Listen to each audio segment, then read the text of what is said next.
Good morning. It's 8 o'clock in the west, 9:30 in the centre and 10 o'clock on the east coast. Welcome to day 3 of the Future Drought Fund Science to Practice Forum. I'm Andrew Bell. I'm hosting from our central studio here in Canberra. We know you're watching right around the country on this 1st of July 2021.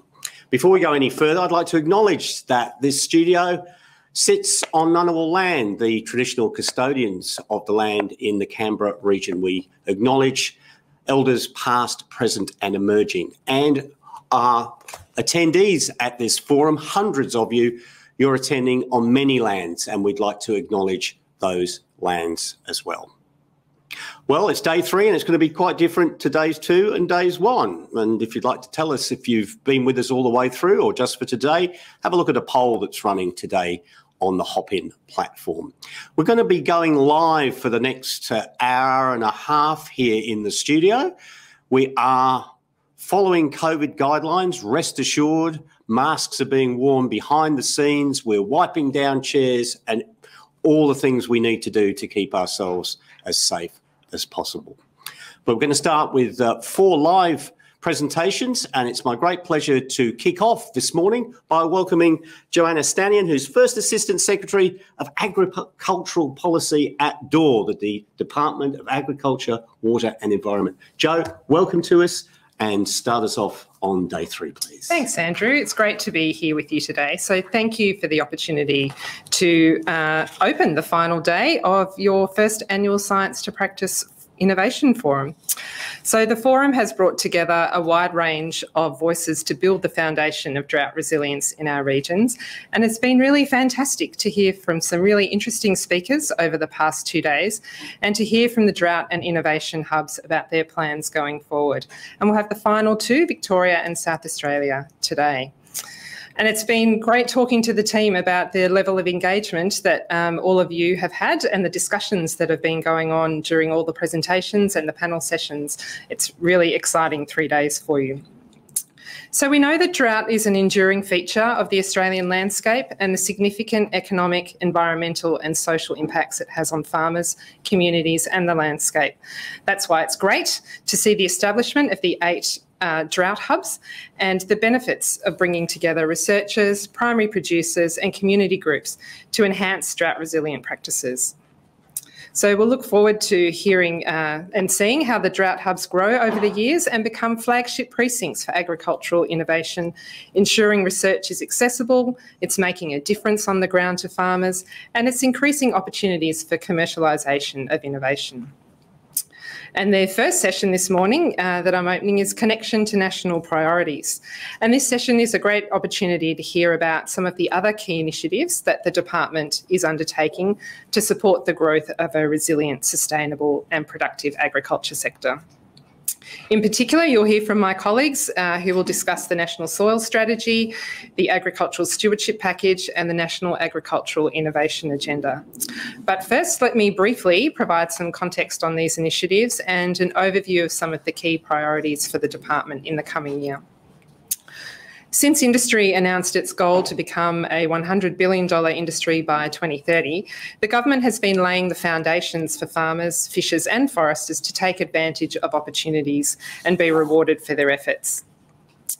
The government has reformed national policy settings and frameworks and directed substantial funding to new initiatives to better support industry, like the Future Drought Fund and the drought hubs. And the department is committed to looking at areas where more needs to be done and to listen to what industry tells us it needs. Despite the challenges of 2020, including bushfires, drought, COVID-19 and trade disruptions, the agriculture sector remains strong. It's one of the only industries to grow in value. The recent ABARES figures have indicated that the value of farm production is forecast to be a record $66.3 billion this financial year. But despite consistent growth, reaching that target of $100 billion is very ambitious and will only be possible if industry is successful in harnessing emerging opportunities and increasing efficiencies. And in this year's budget, the Australian government announced a significant package of measures with work to support industry to reach this 2030 goal across 7 themes. So you'll probably all be very familiar with these themes, but I'll just go through them briefly. So the first one is trade and exports. So we're working with industry to strengthen agricultural ties with major and emerging markets and making it easier to do business. And this is intended to deliver new market access for producers while also reducing red tape. Over $400 million is being invested in our biosecurity system to continue to protect us from diseases and pests and maintain our clean and green reputation internationally, which really sets us apart. We're ensuring Australian farmers are rewarded for their stewardship of land and water, and the government's committed over $246 million to expand support for stewardship and create market opportunities for farmers who improve biodiversity, including through improved management of soils, which you'll hear about from Troy. So the National Soil Strategy and the investment in that strategy is a landmark moment for soil health in Australia. Fair, strong and resilient supply chains are also critical, and this year's budget invests in perishable agricultural goods industries to put in place frameworks so that all producers are treated fairly throughout the supply chain. Water and infrastructure, obviously also very important, and the government is supporting farmers and rural and regional communities with infrastructure where and when it's needed. Christine Mulhearn will talk to you about innovation today. The innovation system is integral to reaching this $100 billion target, and our 4 national priorities were announced in the budget this year, which are focused on exports, climate resilience, biosecurity and digital. And the roadmap for building an agricultural workforce of the future sets out 3 themes: attracting, skilling and realising the potential of the workforce. We really need to make sure that we've got the people to do the jobs of the future, a lot of which haven't even been created yet. But we need to attract more people into agriculture. And we know that over the last 18 months, there's been a lot of challenges as our borders have been closed. So it's been difficult to bring in expertise from outside Australia and to move people around the country at the same time. So we need to do more. So you can see we've got a big 12 months ahead of us, but the future is looking good. Success will require a sustained collaborative effort across industry, government, research organisations, producers and communities to make sure the foundations are in place and industry has the best chance possible to achieve its goal. So before moving on to our first speaker of the session and handing back to Andrew, I'll just remind everyone that you're able to contribute to the Research and Adoption Investment Plan that was discussed on day 1. The plan will help identify our highest national drought resilience investment priorities. We're collecting your feedback on the investment plan via the Hop-In chat.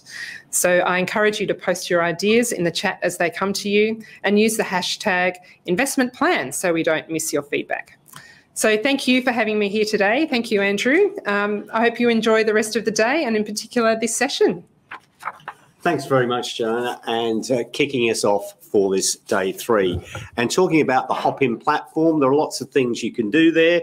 You can comment, as Jo just said. Also, you can ask questions during our sessions. If you're new to Hop-In today, and we know there are people joining us every day of this event, you should have received this handy guide. We've got 3 top tips for Hop-In. Use Google Chrome. Use headphones because that's the best way to go. And if things get a bit fuzzy or the picture freezes wherever you are, a refresh will do you well. It usually sorts out issues. The answer lies in the soil, someone once said. And that's where we're going to start with our presentations. Troy Clarkson is Assistant Director at DOR, the department, and he's going to be talking about the National Soil Strategy.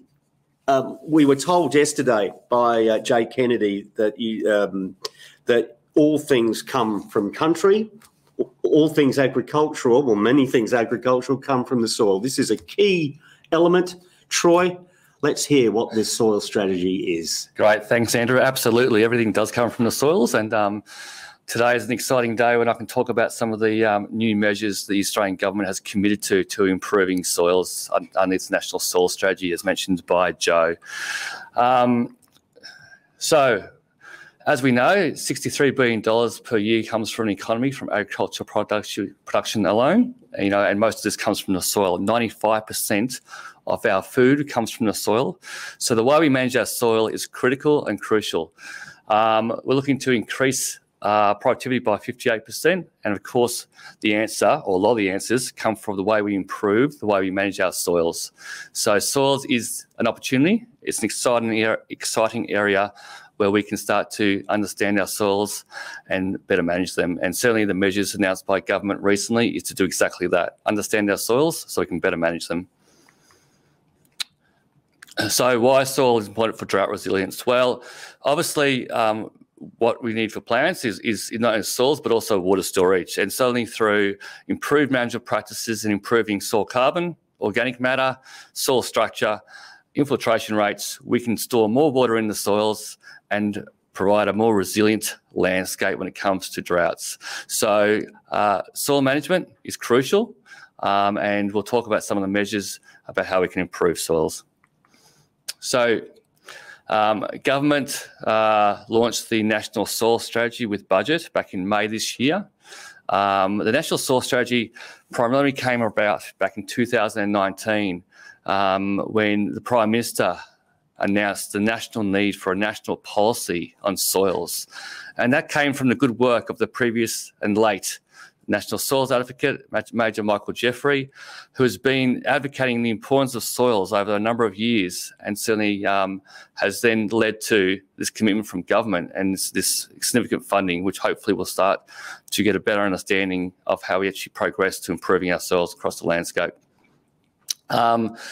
So with the National Soil Strategy, we've engaged with hundreds of people all of last year to certainly get their ideas and views about what the priorities should be as far as soils in Australia.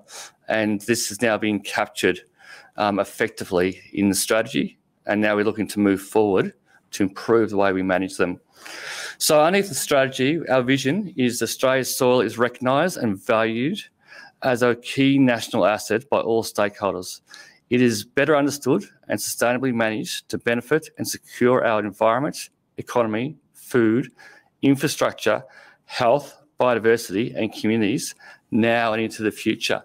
And we've got three key goals we're focusing on in the National Soil Strategy, and that is prioritise soil health, empower soil innovation and stewards, and strengthen soil knowledge and capacity.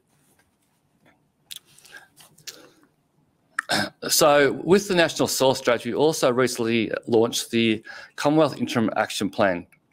So with the Commonwealth Interim Action Plan, that captures all the activities that Australian government, the Commonwealth, is delivering in improving soils.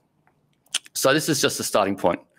What we want to do now is certainly understand not only what the Australian government is committing to, but what all stakeholders and all governments are committing to across Australia. So over the next 12 months, we're committed to developing the National Action Plan, which will capture all soil activities so we can think about how we can collaborate, how we can coordinate, how we can leverage, how we can co-invest in addressing some of the main or major soil priorities across Australia. So this particular diagram shows the journey so far, and I think it's fair to say that we're only halfway there. And what I'll talk about now is some of the measures that it was announced recently with budget and how we're going to implement these over the next couple of years. So excitingly, the government announced a package of $214.6 million across a number of measures to look at understanding our soils and to better managing them over the next decade or so. So I'll go through each of these measures and explain what they are, what we're thinking, and certainly be available to take questions as we go along, or at the end, sorry. So it's fair to say that with the measures, they're all linked. So we need to think about strategically how we deliver these and ensuring that we're getting maximum value when it comes to understanding data, how we store that data, how we use that data for management decisions, and how we actually report on the outcomes of those management decisions. So starting with the National Soil Monitoring Incentives Pilot Program. So this pilot will be run over 2 years, and it is exactly that, a pilot. So we test a few approaches and how you might capture information. And then we'll come back to Cabinet in 2 years' time to, I suppose, reflect and review on how progress was made and to look at next steps on how we can continue the journey when it comes to soil management. So the first measure I'll talk about is the review of existing soil data. So this is a $2 million project which will be delivered primarily over the first 6 months or so of the project life. This particular piece of work will set the foundation for the other measures. Basically, what we're looking to do is to assess and work out what historical soil data is already available. When we do the assessment process, we'll be assessing against quality and value. So when I talk about value, I talk about the value that how this informational data can understand and contribute towards agriculture productivity and resilience. So when it comes to data sources, they could come from government, universities, NRM groups, industry, and farmers themselves. Some of that information would be publicly available already, and some of it we're looking to make publicly available in the near future. So this leads to the next measure, which is the data capture payments. So this is actually looking to working with farmers and agronomists to, again, understand which of that data sets are out there, which is of value, and how we can make that data available. Obviously, thousands of farmers have conducted regular soil testing over the years, and we need to understand what those soil test results look like and how we actually utilise that information to help us better understand our soil condition and our trends. So we will look to pay farmers to help them share their data and make it publicly available for all Australians. In doing so, we've got to recognise the importance of maintaining privacy, but also making sure that we've got accessibility to this information. The next measure is about how we actually display or show this information, and that's basically upgrading the Australian Soil Resource Information Systems, or ASRIS, which is currently hosted by CSIRO. So this is looking to improve the visualisation and the database so people can easily access all soil data. It also recognises that we've got a number of soil information systems across the landscape. So it's about how we actually improve the data quality and also the accessibility of these different systems, and to ensure that all these different systems are federated centrally to a central location under ASRIS, so everyone can easily access this information in an effective way. So this one's $15 million over 2 years. Now, the next one underneath the National Soil Monitoring and Incentives Pilot Program is the rebates. So this is rebates to farmers to help pay for soil tests. So we want to do this for a few reasons. One, we want to provide incentives so data becomes available for the broader Australia. So those people who opt in will need to share their data. But there's a few objectives. One is to increase the rate of soil testing at the moment. Currently, grain growers are soil testing regularly at about 15% of growers. Broad acreage grazers at about 10%, and dairy farmers at around 20 to 30%. So clearly there's capacity and opportunity to increase the rate of soil testing. So farmers have got more information and new information to make informed decisions in a way that improves their management practices. The other element is to improve the quality of soil testing. And when I talk about quality, I mostly talk about the quality of sampling. There is an opportunity to improve the way we sample, whether it be at different soil depths or across the paddock in plots. So we're looking to working with laboratories and agronomists to help deliver these measures. It's fair to say that we are committed to remove the administration burden on farmers to ensure there's an increased uptake. So we're looking to work with labs, for example. So when a farmer goes out and conducts a soil test and puts their samples in their bags and sends it off to the The labs will do the analysis, and they will only charge the farmer the reduced amount and then charge the government the difference of the rebates for the total cost of the product. We're looking at variable rates also when it comes to soil testing. So, for example, we may offer 25% rebates to measure or monitor Alston P, but may provide a higher rate for another soil property such as soil carbon, let's say 75%, because there's probably a lot more public benefit for that particular property. So we're committed to actually working through and prioritising where these rebates are delivered across the landscapes, and certainly the review process, as mentioned earlier, will help us identify that. The aim or the intent is to ensure that we're capturing as much soil data as possible so all Australians can use this information to make decisions. So to support these measures, we've also got some funding for extension services. The extension services funding is $18 million over 2 years.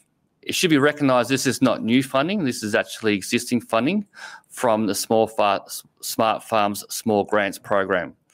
So this funding will now pay for extension officers and will not pay for the next 2 rounds of small grants under the Smart Farms program. So how will this be delivered? Well, one of the models we're looking at is to actually have some high level, some quite expertise soil coordinators around the landscapes, let's say 10 or so. These coordinators will actually help design and deliver the extension package. They'll come together as the communities of practice to actually use their expertise to work out what's the best way of providing services and support to farmers to help farmers interpret their soil tests, to improve the quality of their sampling, to make more informed decisions and to be more productive. So these coordinators will then oversee the extension officers. So the extension officers will also be funded through this package, and there may be 50 or 60 of them across the landscape. The extension officers will work directly with farmers, farmer groups, but also working closely with existing advisors out there in the private sector like agronomists, working with them to improve their capability, to improve their services, so there's a better product from a range of service providers out there for farmers in a way they understand their soils and make management decisions. So there are a few other measures. So this one's quite an exciting one. This is actually coming out with an agreed national land management practice classification systems. So as we know, we all talk about management practices and we do talk about them slightly differently. Sometimes there's confusion out there and we have to try to get a more consistent way of describing and explaining and talking about different management practices. Terms like regenerative farming has been quite polarising out there in the community, and we're looking to clarify and understanding what these sorts of terms mean and don't mean. So we'll be working with our group within the department, ABARES, to essentially look at working out how management practices are currently classified across industry, and then conducting a number of workshops to try to get an agreement about how we actually classify these management practices moving forward. This will also help with the rebates project. So when we go out there and do soil testing and understand the condition and trends of our soils, we also understand the relationship of our soils with management practices. The power of understanding management practices associated with soil condition and trends, and then even productivity, it will be very powerful to understand how we actually target our investment in the future. The next measure is the Soil Science Challenge Grants. So this is basically a grant for research. It's $20 million over 4 years. And so we're looking to look at wicked new ideas and how we actually invest in new soil science. And certainly we're going through the process now of understanding what the themes are, but it could be a great opportunity here to do some good soil research in the space of drought and building up resilience. So certainly if you've got some good themes or good ideas when it comes to soil management, we look forward to your ideas. The next one is enhancing soil education expertise grants. That's only a small project, $1 million over 2 years. But basically, it's recognising that we need greater soil professionals out there and improving their standard and their accreditation. So we've got a succession planning, so we can make sure that a lot of the people who are now reaching retirement age are being replaced by qualified and accredited soil professionals that can go and deliver extension, research, development, and ensure that the soils is growing area, and we've got the support for farmers to making those decisions in the future. Outside this package, but also funded through the Australian government, is the soil carbon initiatives. This is being managed by the Department of Industry, Science, Energy and Resources. And certainly our department is working very closely with them. They're delivering a $36.7 million National Soil Carbon Innovation Challenge program, and that will be conducted shortly. And the focus is to accelerate development of low-cost, accurate soil carbon measurements and technologies. They've also got a $7.9 million soil carbon data program, and we're looking to tie into that with our data program to ensure that they're complementary and not duplicative. So in conclusion, and as I mentioned at the start, soils is crucial when it comes to building up drought resilience. The government has made a commitment now to improve soils, and we'll utilise this opportunity to ensure that key priorities are addressed in the future, and then we're working closely with our partners to address these in a collaborative and coordinated way to ensure we deliver effective outcomes. Thank you. And thank you, Troy. We are open now for questions. Already the Q&A box has been busy, and we'll try and get through as many of your questions as we can. Rest assured for this session and all the other sessions during this forum that if the questions aren't asked out loud, they are noted by the departmental team, and they will be, as we say, capturing them. Right, okay, let's get on to questions which have been coming from far and wide, Troy. Let's start with Pete Fillet. I hope I've got your name right there, Pete. He says, great to see production benefits from soils and how well managed soils give drought relief. Is the strategy open to the concept about how well managed soils also provide flood relief? So it's about quality of soil. Yeah, definitely. So obviously our objectives is to improve soils. And when it comes to improving soils, it's about managing all soil constraints and degradation. And of course, by improving the water holding capacity of soils and also improving the resilience against erosion, that would certainly sort of help with that flood relief element. And it should also recognise that the strategy itself is a fairly broad document, and it has a number of themes. Obviously, what I've spoken about today is the measures for the next couple of years. There's opportunity to then look at new measures in the next couple of years about how we actually better invest in the soils, and some of that might be more focused on flood relief. Great. Mark Hickman asks, could the soil extension officers have a strong soil conservation focus, not just a focus on nutrients? Yep. Is that about how we change the way we think about soils? This is all part of this change of thinking which overarches this event? So definitely we're looking at the scope of the extension officers, and certainly one element as mentioned would be to support the nutrient side of things when it comes to fertiliser interpretation. But it's also recognising that soil conservation and managing soils from erosion and the impacts of erosion and nutrient runoff is also crucial as well. So we're exploring the scope of those extension officers, and certainly it may depend on the region they're working on, but we'll be actually working with them to ensure that they're addressing all soil priorities, not just the nutrient side of things. And it's probably also recognising that soil extension officers used to be in quite high numbers many years ago, and we used to have a whole department, the Soil Conservation Authority. We used to focus just on soil conservation, and some of those services have dropped off. So we need to think about how we actually bring some of those services back and to support farmers to address some of those issues. Back to the future. Yeah. John Reeve asks, how is government encouraging private sector investment into the soil carbon opportunity, recognising there's a short-term cash flow barrier to for change, new infrastructure and all the rest of it. It's sort of the bridging part of the operation. Yeah, definitely.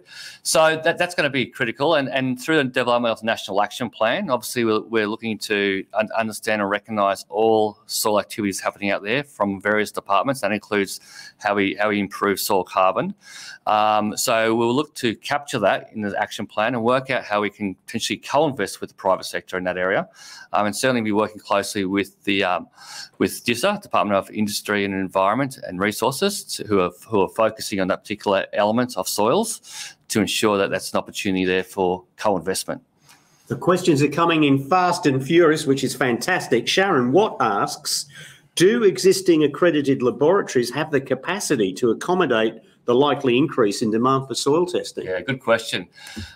So I have been talking to a few of the labs, and obviously we're looking at ASPAC accredited labs to ensure there's a quality of analysis being conducted and a level of consistency.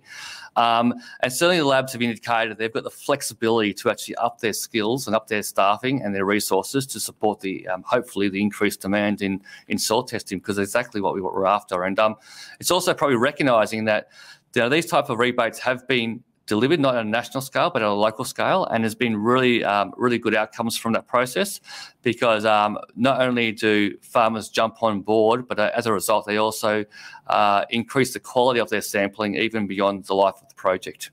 Fast and furious questions. We've got a fusion question now from James Rowe and those watching the event down the road at the Shine Dome here in Canberra. Hi, Troy. Is there any project or other specific mechanism linking the soils program with the Future Drought program? How can soil monitoring help support the Future Drought Fund, FDF, with measuring progress towards achieving more drought resilience? Yeah, good question. So the answer is yes. We're working very closely with the Future Drought team. Obviously, by understanding the condition of soils, understanding elements or properties such as structure, carbon, will also help us understand things like water holding capacity, and certainly we can use that data to develop products, and that could include soil resilient, I suppose, models or maps, which shows in the landscapes which areas are more resilient against drought and which ones are less so. Marie Gooch says, great presentation, Troy. Good on you. Thank you. And asks, is there a universal carbon measurement tool?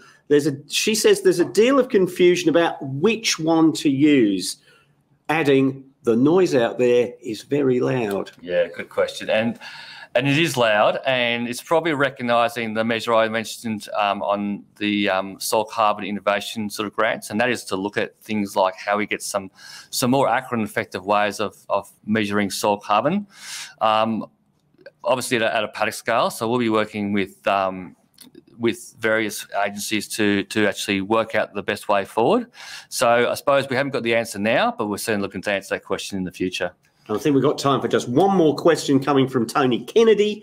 We've seen many dust storms recently, which, as we all know, sees that topsoil blowing. In fact, we had a map from our friends, I think, in WA the other day showing us how that has been changing over the last decade. Will the National Soil Strategy investigate ways of preserving all soils? Absolutely. And, ground cover and protecting our soils from, impacts or issues such as wind erosion and water erosion is one of the key priorities on the strategy. We haven't got specific measures, certainly underneath the Commonwealth sort of budget, which was announced recently, but obviously by improving nutrient levels, it will improve ground cover, which will improve resilience against wind erosion. But it's also recognising we've got other projects which Commonwealth have invested in, such as the National Land Care Project, which invests in specific projects which address wind erosion and water erosion. And then certainly we'll be looking at monitoring through the data collection we're getting about where those erosion risks are highest and how we can actually target our investment in the future to try to address those risks moving forward. Thanks, Troy Clarkson, for addressing many, but not all of the questions. But rest assured, Troy will have a look at, as will the rest of the team, at all your questions. And this is an ongoing conversation, I'm guessing. Exactly, Andrew. And we'll be engaging with many people about how to best deliver these measures moving forward. So we look forward to having that conversation. Thanks very much for joining us this morning here live in the studio. Plenty going on here on our final day of the Future Drought Forum. Don't forget, we've got the major session starting at around about 20 past 11 Eastern, 10 to 11-ish in the centre, 20 past 9 over in the west, and it's science into practice, the bottom line of this event, if you like, and that'll be well worth listening to. We're getting to the real meat and potatoes of what we've been discussing. We've been talking about ideas of changes in practice. Now we're really firming it all up. Don't forget, if you want to ask a question, you can go into the Q&A box. I know you're having a conversation in the comments section as well. All these interactions are being noted and will be acted upon in some shape, way or form. It's a bit of musical chairs in the studio this morning. Troy is gone. Ryan Wilson has come in. Hello, Ryan. How are you? Good, thanks. How you going? I'm pretty good, actually. We've heard about soil. Now we're hearing about stewardship. We heard about stewardship of soil in Troy's presentation. Ryan Wilson is here, also from the Department of Agriculture, Water and the Environment. And your program develops arrangements, it says here, to reward farmers for protecting biodiversity. Another building block, I guess, in all of this. Questions for Ryan once you've heard his presentation, and as you hear his presentation, over to you. Okay, thank you, and good morning, everyone.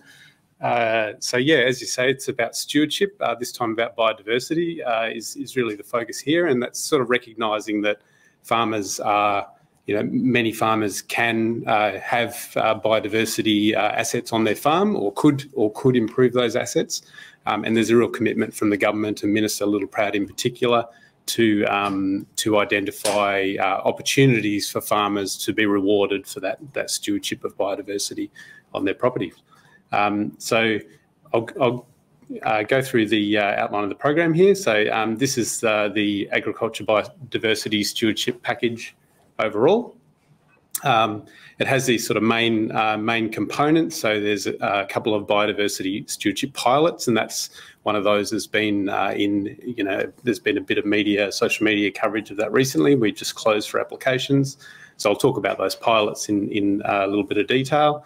There's a biodiversity certification scheme, a sustainability framework, which is more generally about sustainability overall, and a biodiversity trading platform. So this is a little bit more about the biodiversity pilots. So the Carbon Plus Biodiversity pilot is something that we've had open for applications, and that's really a project. And I'd emphasise these pilots definitely are pilots. So we're trialling them.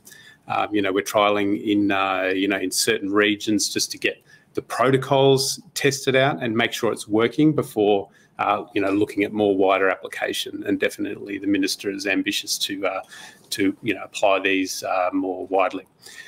So in the Carbon Plus Biodiversity pilot, which is just closed for applications, the idea is a farmer applies for the biodiversity pilot and for an emissions reduction fund project. So where the emissions reduction fund is essentially as a carbon project under the government scheme.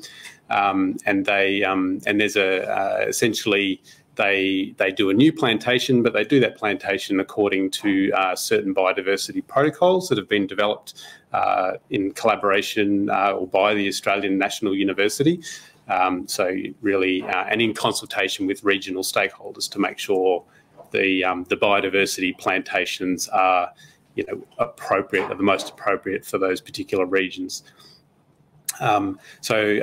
Applicants, people apply for these projects, so biodiversity and carbon plantation, a new plantation. There's a competitive round, and essentially the government will then make price offers. So we offer a certain dollar value per hectare of that plantation to the most competitive projects, and then an offer is made, and then the farmer can go out and make that plantation. So that's how that scheme works. And probably the thing to mention about that is the idea is so the farmers would own the carbon credits from that scheme.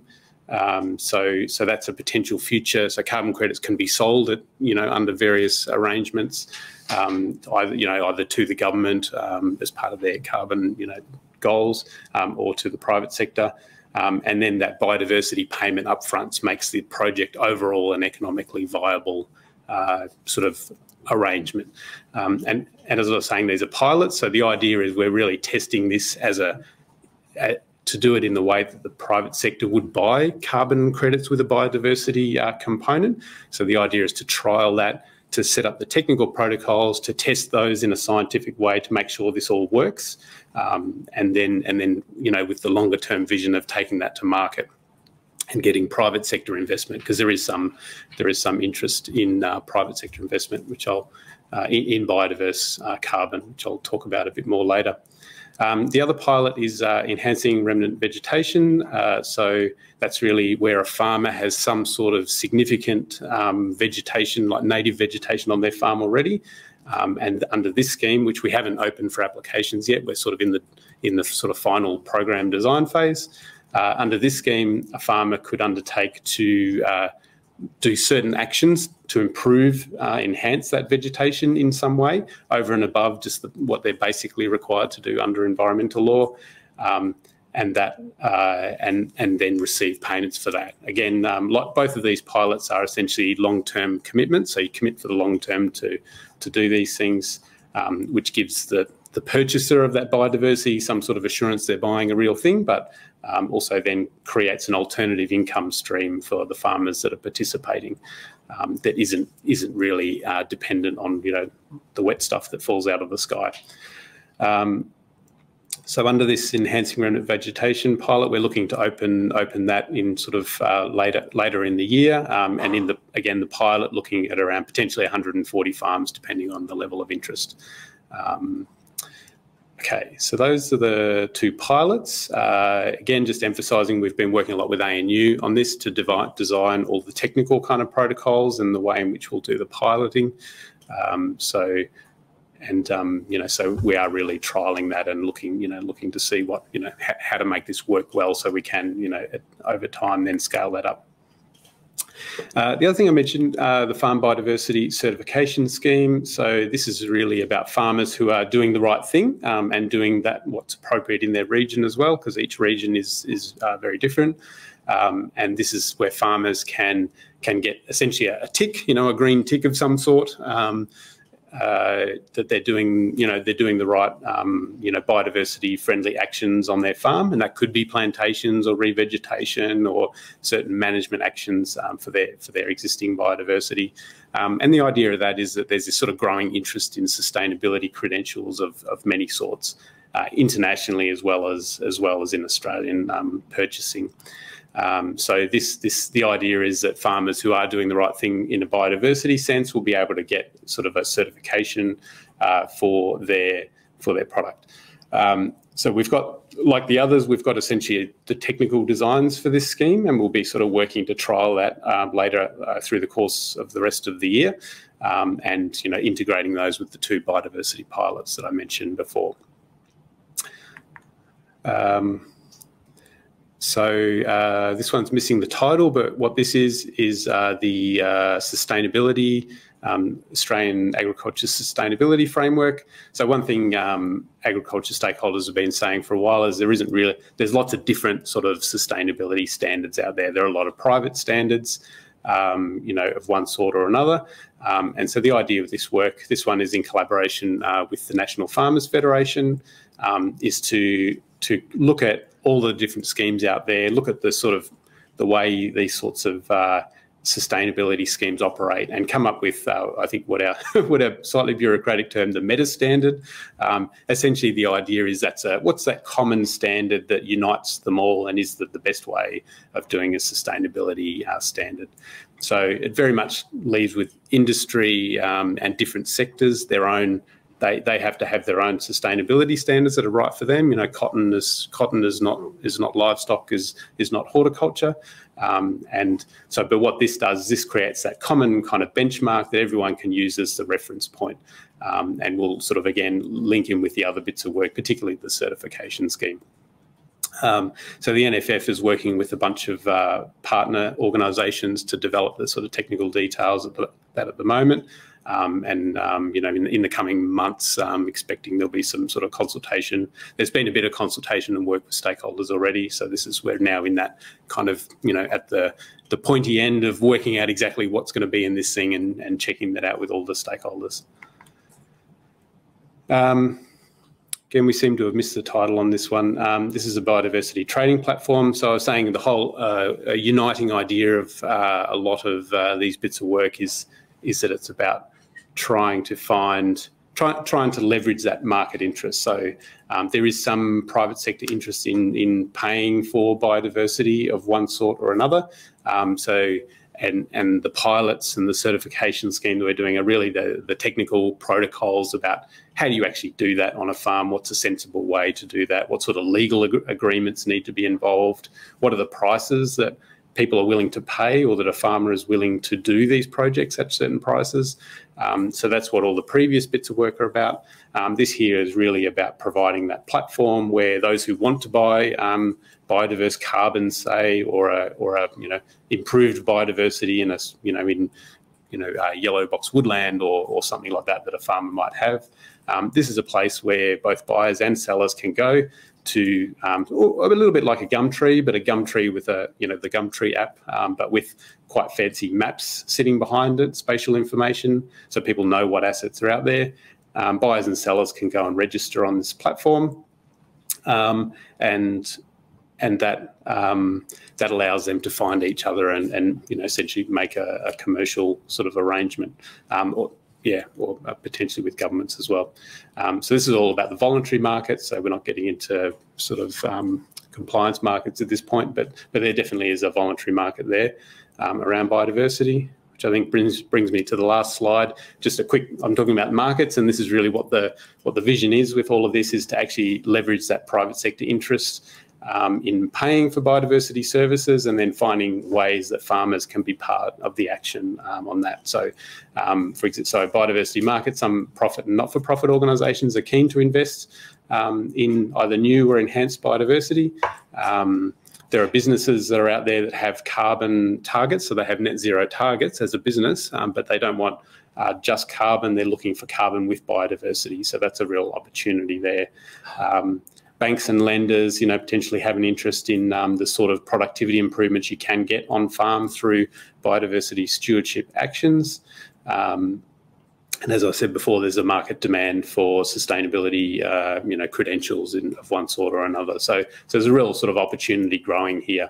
And then in the centre, really just emphasising this is not purely about those who are looking to buy it, that farmers, you know, can do these sort of activities in ways that also benefit their farm business. So the best example is the carbon plus biodiversity pilot, where if you do that the right way, not only do you get carbon and biodiversity, you might also get a shelter belt, and then a farmer can sort of build that into their farm business model using bits of land that might be less productive otherwise, but this becomes a new way of using that bit of land that is valuable. So I think that's it for the presentation. Happy to go to questions. And there are plenty of questions to go to. Great. The Q&A box is burning red hot so far this morning. So let's start with a question from Niall Blair.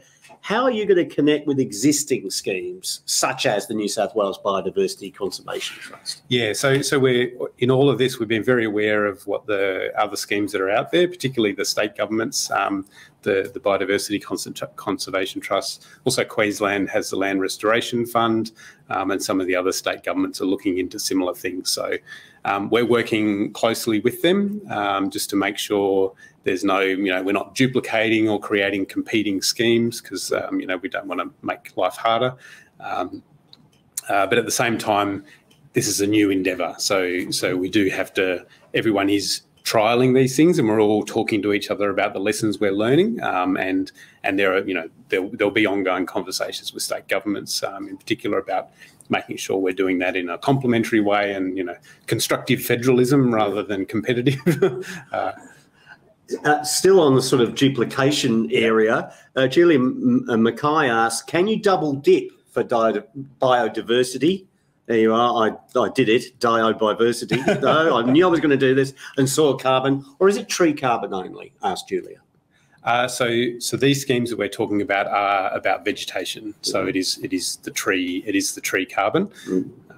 How about remnant vegetation? Kirsty Cooper asked, will the remnant vegetation pilot look at smaller properties as well as larger ones? Absolutely. So at the moment, the way we're doing the pilots, we're focusing on the intensive agriculture areas. So so not the larger properties you find in the rangelands at this stage of the pilot.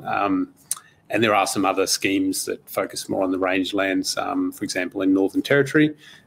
So it is, and the Carbon Plus Biodiversity Pilot, for example, is available for plantings between 5 and 200 hectares.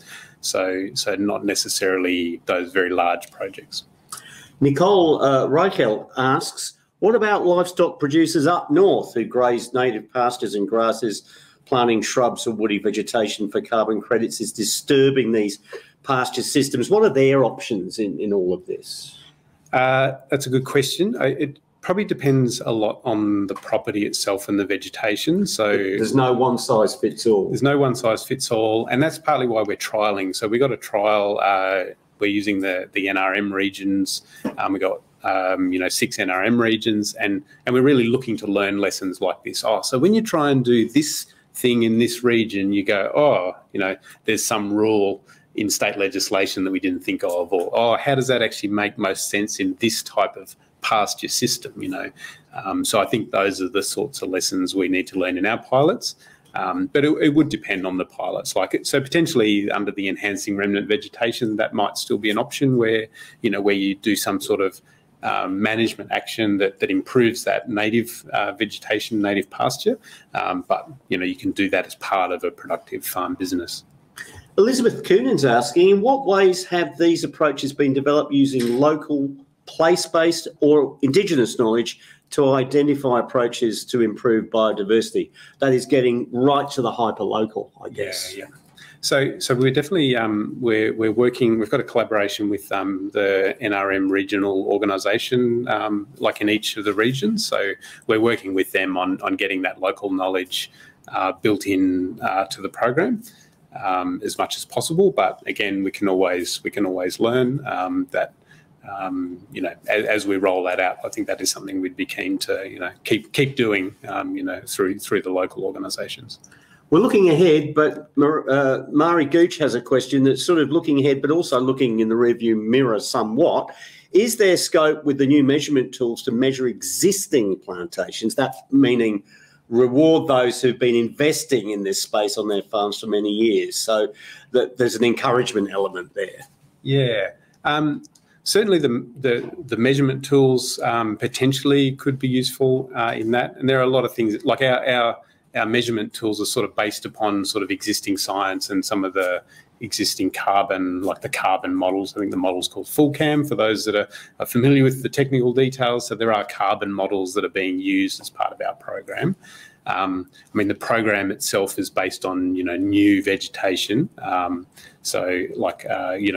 new actions on vegetation. So it isn't really applying to the past sort of previous activities, but I think those who are already doing that, it's probably thinking of this as a business enterprise and a market opportunity that is growing. I think those who are doing that are actually well placed. They've got that first mover advantage, so they can. I think look at these new schemes coming out with very well informed eyes, I think. Now, you mentioned the Meta scheme, and we have a question about it from Wesley Ward. How will the sustainability scheme, brackets, Meta scheme, be related to sustainability development goals? Indeed, will it? It's certainly the sustainability development goals are part of that kind of landscape of sustainability frameworks and standards and what have you. So with the NFF and their partners, as they're developing that standard, they're looking at all of those things, like both those sort of global political goals. I think is probably so the SDGs are that sort of high level agreement between governments, but also the commercial scheme. So there are all sorts of commercial certification standards. So in developing that standard, we're looking at all of those things. Or the NFF and their partners are looking at all of those things. and we'll take that into account. So certainly it'll be consistent with like and it'll be designed with all of that in mind. So. Ryan, you've answered so many questions. We've got time for just one more, but all the other questions that have been asked are being noted, will be put on the record and all the rest of it. Catherine Evans asks, are there specific markets or examples to illustrate that people are actively seeking the certification scheme proposed? So I guess it's asking for hard and fast evidence there. Yeah, so there's I probably can't cite a specific example, but we do see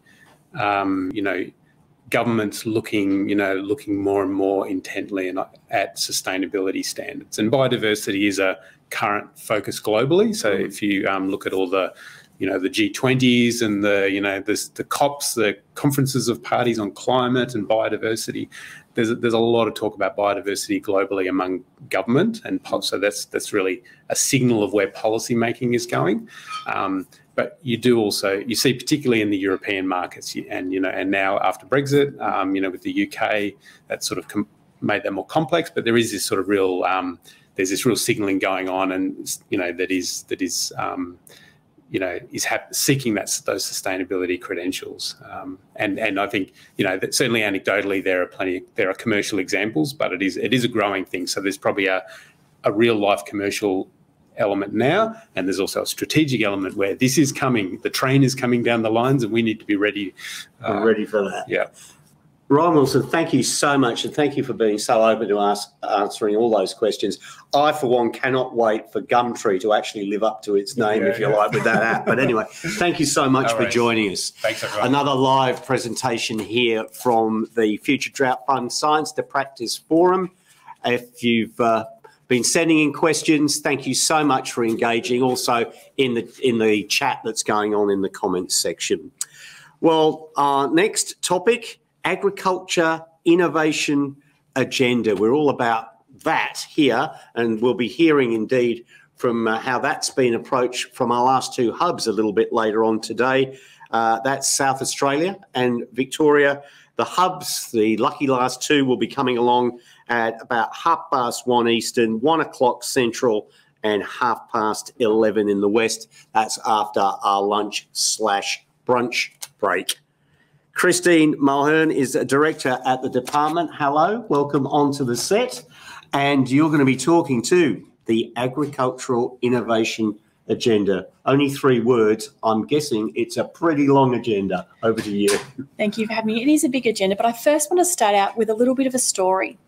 So this story is about pineapples and lentils.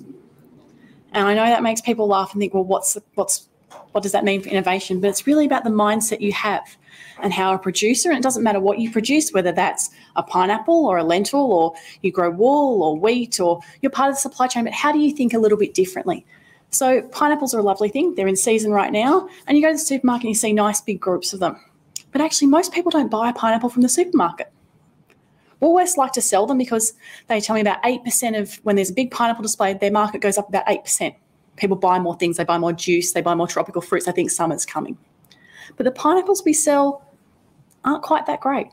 They're varietals from the 50s. They're a little bit static. Pineapples are actually very delicate things. They're hard to transport and they're hard to keep safe. So people don't buy them. They're messy to produce and eat. But if you go to Costa Rica, you can buy a pink pineapple, and I mean bright pink, highlighted pink, the pink of your dreams. And it costs you about $150 US. And there's a 3-year waiting list. I'm on the waiting list. I'm waiting to see. I'm about 2.5 years to go on my waiting list, but we'll see how we go. So what makes us grow the pineapples we sell here for about $3 or $4 at the supermarket that are yellow and not quite great to eat, and consumers don't want to eat them? And what makes Costa Rica go pink pineapples that there is a 3-year wait list for? And then if you think about it differently, let's talk about lentils. There's some great farmers in the Pinaroo who've been growing red lentils. Red lentils are amazing things. They're full, absolutely full of protein. And these farmers grew their lentils, but unfortunately they got chipped. Weather happens, drought happens, and they could only sell their lentils for animal feed. And they decided that, look, that wasn't going to make them enough money. It wasn't where they wanted to sell their product. They knew their product was better. And so they trialled making red lentil flour. And they just did it domestically to start with. They sold it to a few friends. They sold it to their local bakery. And it's just taken off. Now, that lentil flour sells for about $11 a kilo plus postage. They could sell by the tonne for cents for animal feed. That business has now taken off in the last 18 months to the point where they're selling it by the metric tonne. They've had to change the name of their business and expand out because they can't grow enough lentils on their farm. They're looking at moving into all the major retail markets and then eventually overseas. So what's different between those two stories? What's the mindset from the producer that says, you know what, I'm going to do something different? And that's where if you think about the drought hubs and where we are as a country, it's really exciting. There's that mindset where we can make a change. Australians are great at innovation. You look at the wonderful things we've produced over the years. So how do we have a mindset as a country, as producers, as people in the supply chain to do something different, to see it in a different way? So that's really what innovation is about. It's not just buying the latest new iPhone or having enough, Wi-Fi in the back paddock to watch the Kardashians, although if you'd like to do that, that's absolutely up to you. But it's about that mindset. It's about how do we do things differently? How do we grow things differently? How do we produce things differently? How do they have more value? What differences do we make? Those couple of stories are part of the stories that we hear a lot about innovation. We talk about the challenges. We talk about the opportunities. So there is absolutely unprecedented change happening right now. We need to think about all sorts of different things, natural disasters, global markets, climate, and different sorts of shocks. COVID has been a thing that's allowed us to reset, but it's also been an absolute amazing opportunity for agriculture. How can we say that the products we produce are clean and green and worth the premium that people want to pay for it? People want to know how their products are produced and what's the best benefit for them. If we want to get to that 2030 number, which is $100 billion, there needs to be really big changes and transformational gains.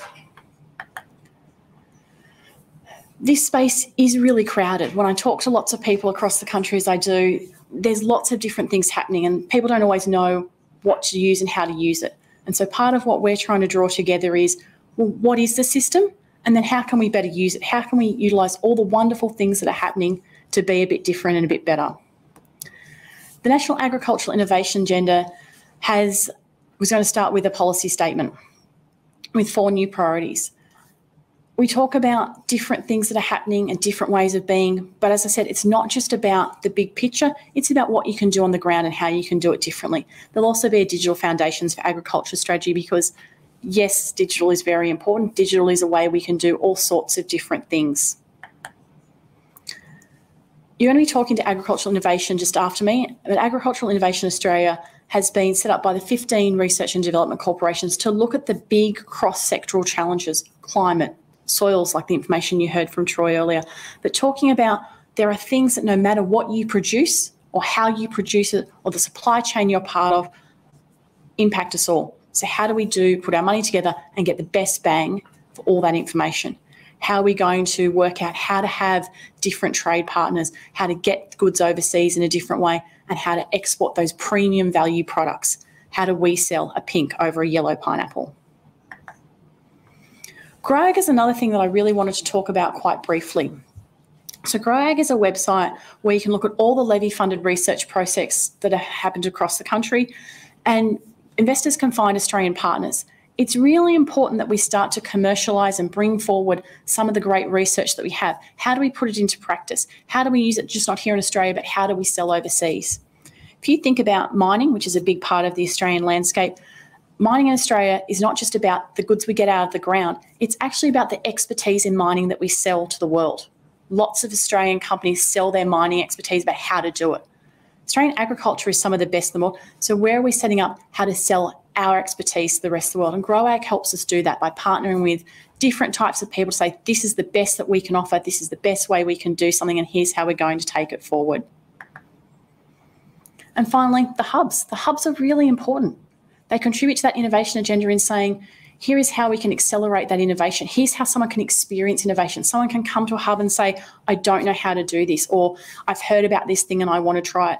We can partner with people to say, actually, this is a piece of really interesting experience that we want to have, and we think it'd be great in South Australia and we want to try it here, and the hubs can really work together to make that end user adoption happen.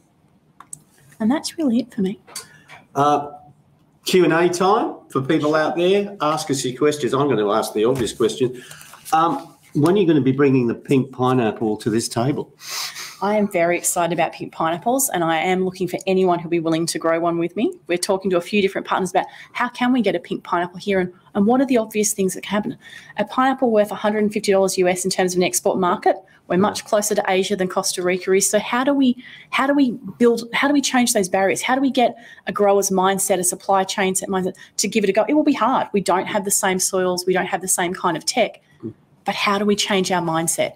So in the case of innovation, it strikes me that almost inspiration and innovation are two sides of the same coin. How do people get inspired? How do people recognise that something is almost hidden in plain sight, like the lentil flower, for example? So that's where, in some ways, things like the hubs are really important about showing people new ideas. It's about educating yourself. It's about trying to solve your problem. And for some people in some industries, the market's really good right now. So there isn't that burning platform. There isn't that need to constantly change what we're doing. But it is really important. Things are going to be different. So how do you future-proof your business? If you're a grower, how do you future-proof your business as a supply chain? You look and you try different things. You might be having a really profitable season, as many people are, but how do you go, well, I'm building resilience for the next drought or the next climate issue. I'm going to try something now. I'm going to move one field from carrots to something else. I'm going to try something different. It's about experimenting and thinking about, well, what if I just did? And the balance between innovation on the one hand and resilience on the other. We've got a question come in anonymously. Who have you been consulting with when coming up with this agenda? And also, what are the easiest ways to, I guess, spread the conversation? Because the more we talk, the more we think, and the more we come up with left field ideas that could pay off. And the left field ideas are the ones we absolutely want to hear about. We've been consulting pretty widely across different parts. I've spoken to probably, I think, a couple of dozen farming systems groups. I've spoken to all the RDCs. We've spoken to lots of different private sector investors.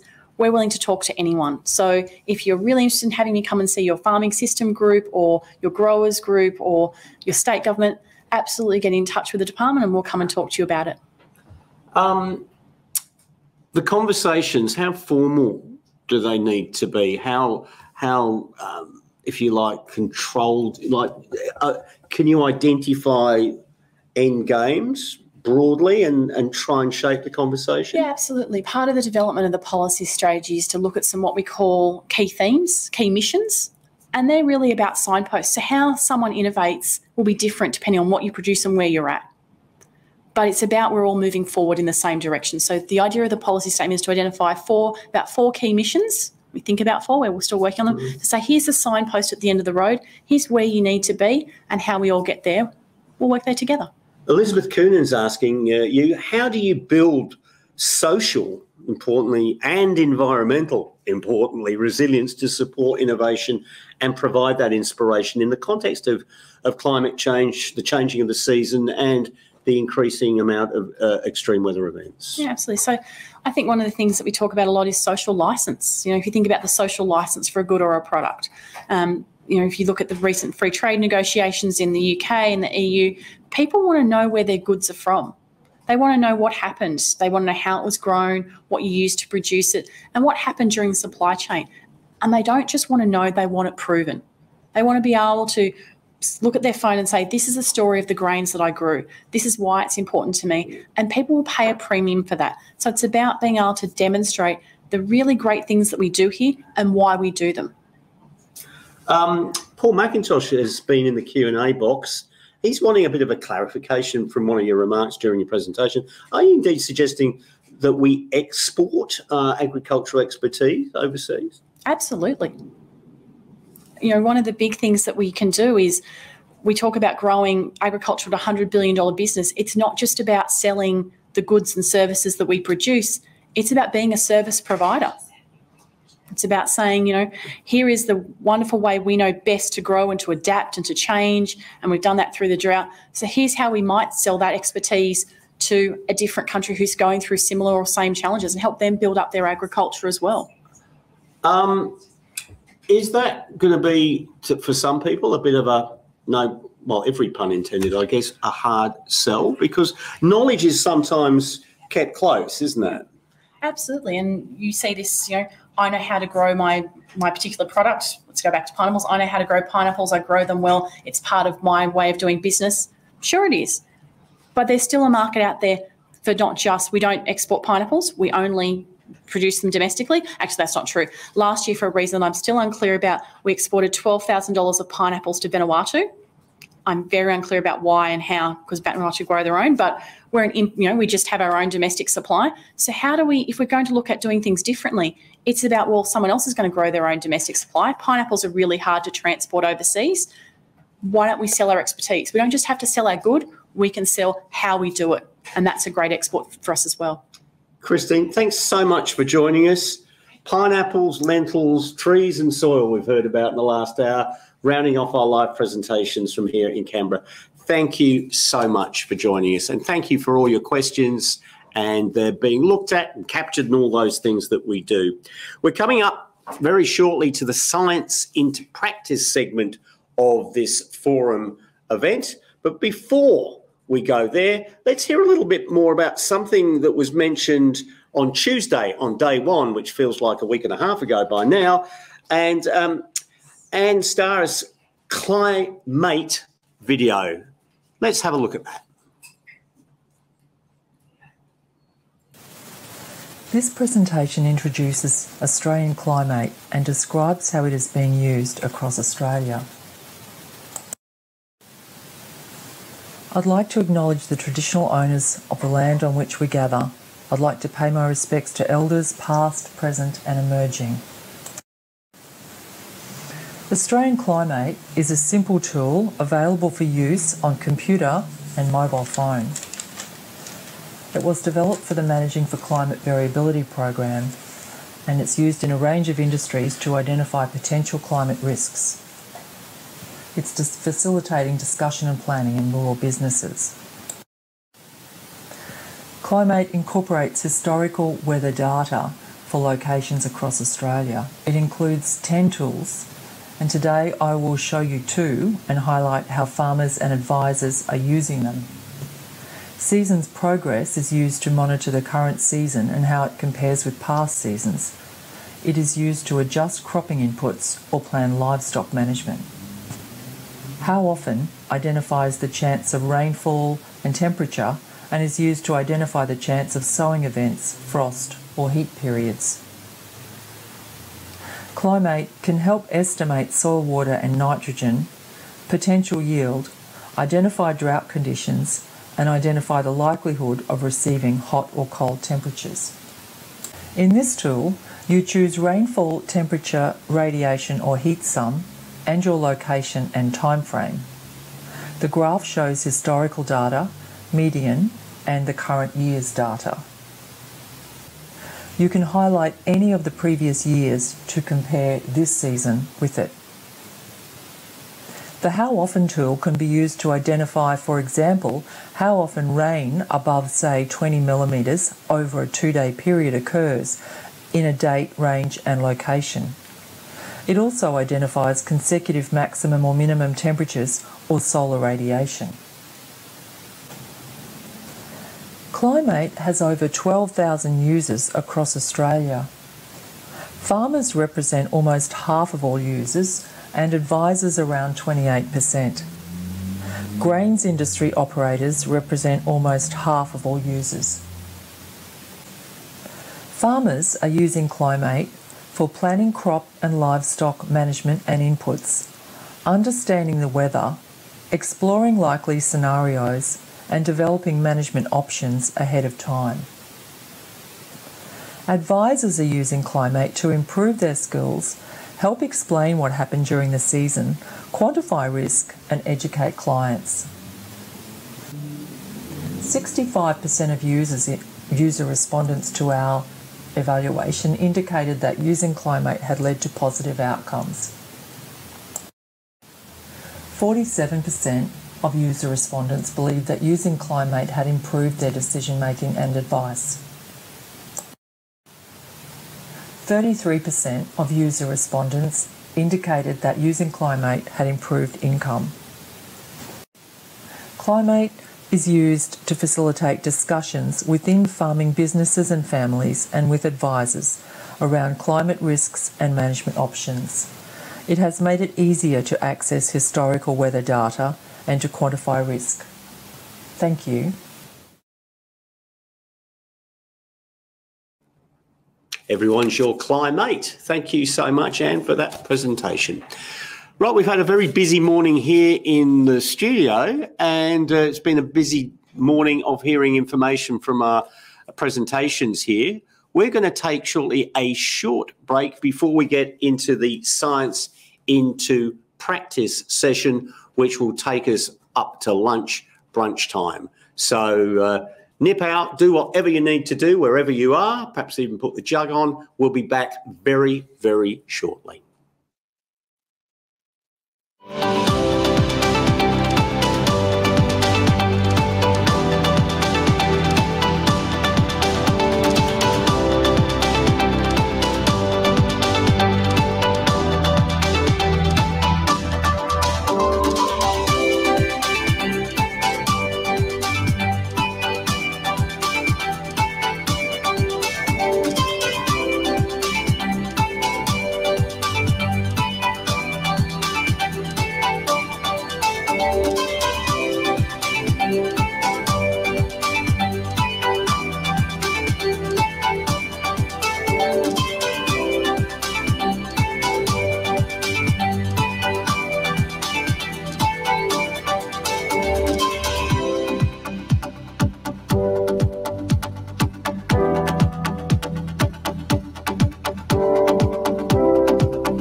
Hello again, welcome back. Day 3 of the Future Drought Fund Science to Practice Forum. And we're now going to talk for the next hour and a little bit about science into practice. And Allan Lovett is going to chair this particular part of the forum, which will be discussions covering a series of case studies with samples of work that turn science into practice. So over to you, Allan. Great, thank you and good morning everyone. My name is Allan Lovett and I am the Manager of the Climate Research Strategy for Primary Industries, which is bringing you this session today. CRISPI is a partnership of 17 organisations who are the Rural Research and Development Corporations, state, territory and federal agencies and the CSIRO. The CRISPI partners work together on climate adaptation and greenhouse gas mitigation, research, development and extension needs for the agricultural sector.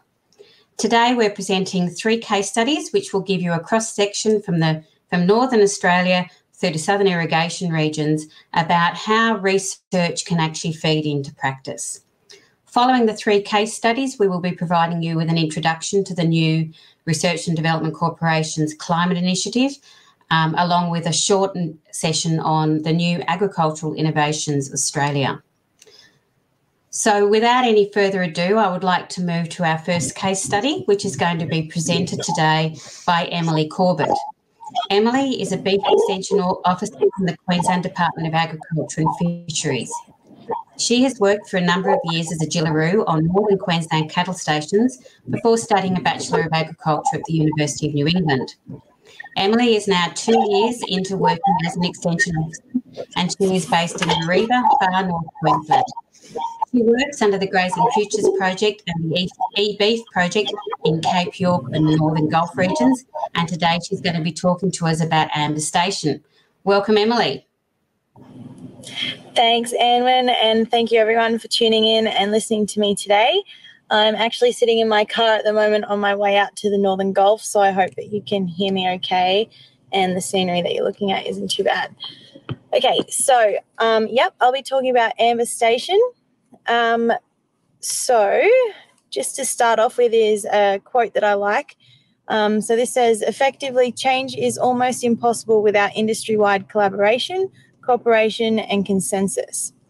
So with the influence of the management practices of Warrington Cattle Co., the Slaney's progress on Amber Station through property development, increasing carrying capacity and wet season phosphorus supplementation is an example of the next generation of young producers adopting practice change. So this presentation will highlight changes made on Amber Station by new managers Georgia and Dan. The Amber case study in which this presentation is derived from is a legacy document for Grazing Futures and DCAP. And these practice changes are key fundamental features of resilient and adaptable livestock businesses in the far north. And I believe it's a good showcase of two of many forward-thinking and proactive young producers we have up here in the north that are working towards improving not only their businesses and the industry as a whole. So this is Georgia and Dan, and Amber Station is a property that's just under half the size of the ACT, and it was recently purchased by Warrington Cattle Company. Historically, Amber Station operated as a low-cost business operation. So low cost meaning that the property was fenced into only 5 large paddocks with half of the property open but linked to laneways and holding squares around strategic dams and water points of the collection of cattle, So steep gullies and rocky outcrops are used as natural boundaries on this place, and a number of neighbouring cattle on the property suggested that there was minimal stock control. There was no previous phosphorus supplementation program on Amber, and we would consider this property as a very high risk operation.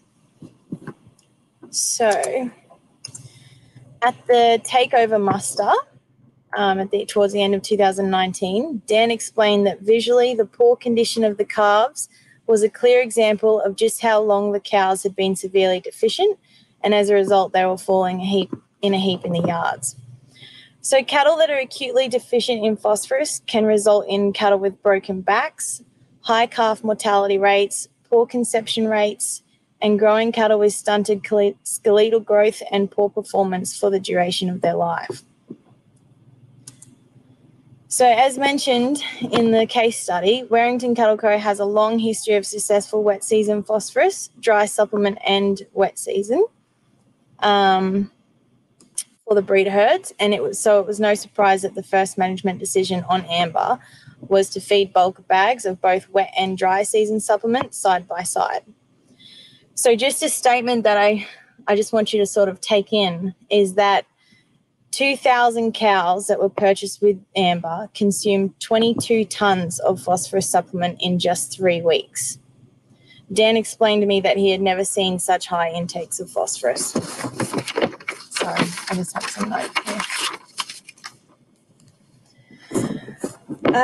So it's not new information that the majority of the Northern Australia is acutely deficient in phosphorus.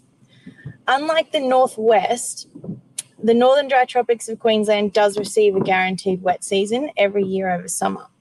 The onset of this wet and the duration of this wet and how this rain falls and the intensity of it is what does vary. Although it's not exactly drought, this seasonal variation is definitely something that businesses need to be prepared for in terms of when we have bad years. So maybe a short wet that came late and finished early and the rain didn't fall so great. So wet season supplementation is often put in the too hard basket in a lot of properties up here. It's considered a bit of an extra cost in terms of supplementating during the good times, which is when they're all looking around seeing a lot of green grass, as well as also the trial and error process of getting recipes suited to cattle in terms of palatability and meeting required intakes. Access to the properties during this wet season can also be quite challenging. So this photo here is of Georgia and Dan's feed truck that they have out there. So this issue is of access on property is overcome by dropping off these half-ton bulk of bags of supplement prior to the onset of the wet. If the wet season is prolonged, Dan will actually load up the helicopter with smaller 20-kilo bags and top up these supplement sites. This is an expensive exercise. However, it is a clear indication of the economic value that the Slaney's see in meeting these requirements of phosphorus intakes. So we're looking at about 10 grams for a breeder and 6 grams for growing steers and heifers during the wet. So, yeah, phosphorus supplementation improves live weight gain, skeletal condition of the cattle, lactation, and reproductive performance. So, amber does receive on average about 800 millimetres over this summer period and is fortunate enough to have several creeks branching off the Lynd River, which runs through amber all year round. Along with a variety of native pastures, amber has a lot of edible shrubs and a widespread seca and other introduced stylos on their place. So originally previous owners would have seeded stylos on this place. However, it is really common that wild horses can be the cause of a lot of widespread stylos on properties. So stylos provide adequate protein and actually hold their greenness for a lot longer than our native pastures. They don't dry off as quickly. And previous research has shown that stylos can actually add an extra 40 kilos of live weight annually per head, depending on the season. Stylos are one of the most easiest and most productive options of pasture improvement in the far north. And yeah, so just going on to the 5-year plan here. So Fred Chudley and I, an economist in DAF, took this opportunity of this takeover of Amber Station to capture the benefits of the improved management.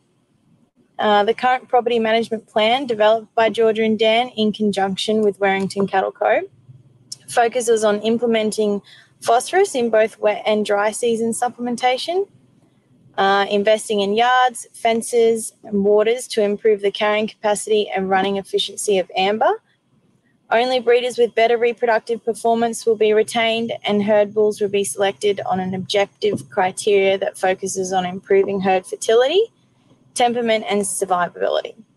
The majority of the Slaney's planning activities are heavily influenced by the successful management strategies of George's family on Werrington Station. And the plan includes investment in additional fencing and property infrastructure will allow pasture spelling, a reduction in grazing pressure on parts of the property and care for native pastures. An expansion of the herd over the next decade will occur, and rebuilding of existing yards and cattle handling infrastructure will improve the staff safety and ease of livestock handling. Upgrading and adding to existing station roads will improve access throughout the property for a greater part of the year. So even with access to a range of mentors and support mechanisms, the implementation of this 5-year plan on amber will rely very highly on a level of teamwork, skill and timeliness. So on a recent visit to Amber Station of only 2 weeks ago, after the first round of mustering for 2021, the quality of the weaners in the yard was a telling sign of how this change in management has already had such a positive influence. So George's grandfather actually stood with us as we ran our eyes over the healthy young animals and quoted the reduction in calf and weaner mortality, improved cow body condition scores, and an increase of pregnancy rates from 25% to 75% in just over a year. So these 3 observations alone are key indicators and foundations of what we aim to improve throughout Grazing Futures. Dan Slaney went on to tell me that he would be mustering in the last of his bulls within the next week that he had missed in the first round. If you can think back to that first photo of my slide, this management practice of removing the bulls from the breeder herd reduces the joining period, prevents the out-of-season calving, and allows a period of 2 months where cows will not be lactating. I can't stress enough that retrieving 100% of these bulls on Amber Station alone is an astonishing effort, considering the harsh country.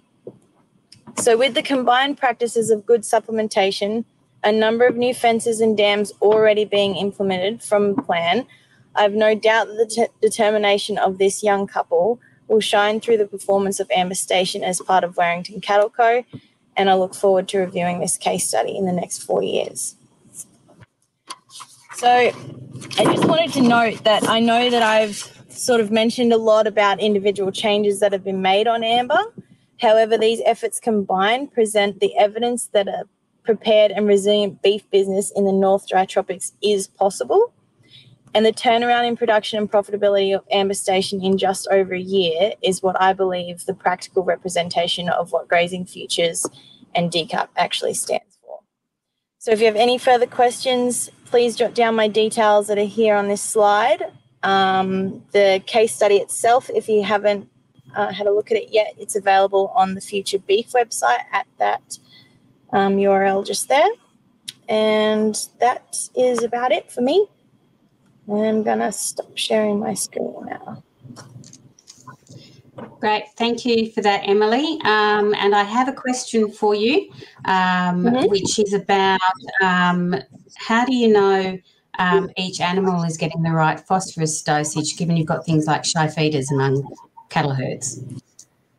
Yeah, so you can't necessarily, especially on such a large scale property, you can't necessarily guarantee that each animal is getting that, but they do take note on how much supplement or how many breeders they have in that paddock, how much supplement they're putting out, and you can sort of work it back by how many head you have in there and make sure that they're roughly receiving that 10 grams per day into when you're next sort of hoping to fill up that supplementation.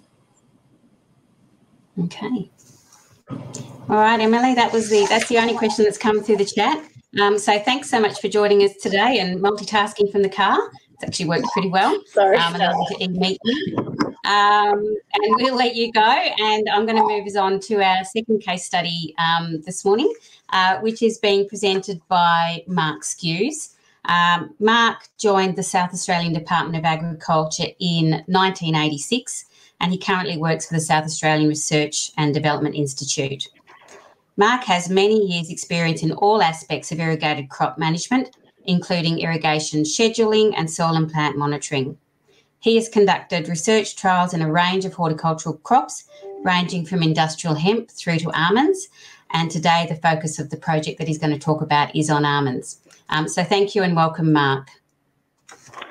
Thank you. So the project that I'm going to be talking about was funded by Hort Innovation and the Almond Board of Australia, and it was looking to investigate irrigation system performance in the almond industry. The photo that you're looking at is actually a screenshot from a video that was produced as part of this project. So the outline of the project was to determine best practice for almond irrigation, and the primary focus was on drip irrigation because that's, at this point in time, the primary irrigation system used by the industry. There was an aim to develop almond grower irrigation best practice management guide and associated tools and resources. There was a desire to increase the capacity of Australian almond growers to adopt best practice irrigation management and to equip almond growers with a resource that could be used to train best practice irrigation management on farm. So a fairly wide-ranging objectives. One of the first activity that was undertaken was an on-farm irrigation audit. So 50 almond blocks were assessed for irrigation system performance. We measured emitter pressures, emitter flows, the flow rate of a complete lateral. There was a questionnaire to look at some background information from the growers. Now, just to, explain what we were doing and show how that works, this is an irrigation valve unit. So down the bottom is the valve where the water comes in and it's distributed across the valve unit. There are trees all through that area. The principle of irrigation systems is to try to apply water as evenly across that area as possible. In this case, a patch of almond trees. And we can test how evenly that's happening by taking measurements at key points within the system. So we're looking for a few things. We're looking at close to and far away from the valve down the submain, because there's going to be loss in pressure normally down that submain. We're also looking at close to and far away from the submain along the laterals, because again, there'll be pressure loss along those laterals. And the other thing that we're going to be looking at is high and low points within the general system, or the lay of the land, because high points will tend to result in lower pressure and low points will have increased pressure. And that pressure can then influence the flow rate of the drippers. And then another thing that we did in this particular project as a bit of a cross-check was to measure the flow in a complete lateral. And by knowing the flow rate of the drippers, or the nominal flow rate of the drippers on that lateral, then knowing the number of drippers, we can estimate what the flow rate should be for the complete lateral. And then we can measure that and compare the two. So in terms of that performance audit, we looked at 50 irrigation systems on individual properties. 2 systems were assessed in the Northern Adelaide Plains, which is a small part of the Australian industry. The majority, 21 in the Riverland and 22 in the Sunraysia, and then 5 in the Riverina. And the 7 in Lindsay Point we call Riverland, even though they're actually technically in Victoria, but just across the border and really part of the Riverland industry. The results of the project and some tools and information to meet the objectives of the project were then built into a website, and that's hosted by the Almond Board of Australia on their webpage. There's a direct URL here on the screen, so irrigation.australianalmonds.com.au, or it can be accessed through a link on the Almond Board's website. This is the homepage of that website, and so at the top there's a video which introduces the project, and there's a bit of information about the results of the industry audit in that video. But down the bottom are the buttons that take you to various parts of the other parts of the web page. So the first button takes us to a summary of results. So I'll just run through a very small part of the results, and particularly in this case, I'm going to look at variation in flow from individual drippers. Now, the variation in flow shown in this graph is between the highest and lowest readings taken within a particular valve unit, and their variation from the midpoint. So we talk about plus or minus, and the standard is plus or minus 5%, which is represented by the orange line. And we're looking for performance below that line. So less than plus or minus 5% variation in pressure, in flow rate in the drippers. And you can see here that by far the majority of sites are performing outside of that standard. Just to note that the yellow bars there represent non-pressure compensating drip systems, and the blue bars represent pressure compensating drip systems. The pressure compensating systems simply means that within a wide range of pressures, the flow rate shouldn't be changing very much. So the fact that there's that much variation is a concern, and it means those systems aren't performing as they are designed to. And it's likely that there's some blockage issues happening with individual drippers to cause those high and low flow rates in individual drippers. Interestingly, if we compare coefficient of uniformity of the drippers, we see that the standard is 90% or better. And this is really just looking at the variation of all the measurements taken around the average. And we're finding here that there's a lot less variation if we look at it in that sense, and a lot more of the sites are performing well. And that again underlines that it's probably 1 or 2 drippers within the system, within what we've measured within the system, that are performing outside of that expectation, so too high or too low. because blockages tend to occur at the extremities, at the sort of the last dripper on the lateral, pardon me, that's why we need to be measuring, you know, out to the extremes, out to the ends of the system, not just measuring in the middle. Another measure is flow variation from design or nominal flow. And so, again, with a system, with a pressure compensating system that should be flowing at the nominal value, whatever, within a wide range of pressure, the fact that we've got a few sites here that are quite a long way outside of the nominal, in most cases higher, is cause for concern. Pardon me. The reason for that is likely to be partial blockage of drippers. And with pressure compensating drippers, which have a diaphragm in them, which moderates the flow as the pressure increases, if you get partial blockage and get material under that diaphragm, it can block it open so that your the flow rate just keeps increasing. The diaphragm can't do its work. And so that is likely to be one of the reasons for that variation in performance. We also looked for correlations in performance with other factors drawn out of the information we collected with the questionnaire. And so here we have flow rate, or variation in flow, sorry, by dripper installation date, so age of the system. And while there's a lot of scatter there, there is a general relationship that says as the system gets older, it's less likely to perform well or more likely to perform poorly. But as you can see, there are some systems that are 15 years old that are still performing quite well.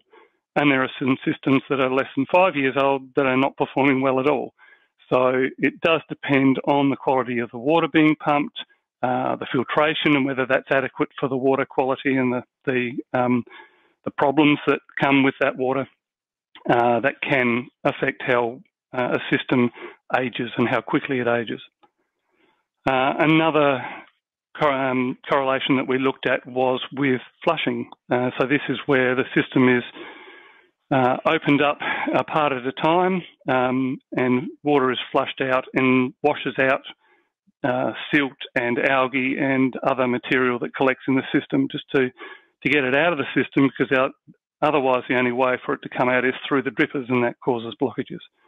So while there's quite a bit of variation in performance at the low end of this graph, we had a couple of sites where there was what some people would call excessive flushing going on, 20 and 25 times per year, but those systems were actually performing very well, and probably indicates that a lot of the industry is not flushing often enough. It's a time-consuming manual job, and so it tends not to get done, but this would suggest that there's benefits from doing it more often. Coming back to the homepage, probably the key component of this web page and key output of the project is the drip irrigation evaluation tool. What this allows you to do is to actually assess your own system.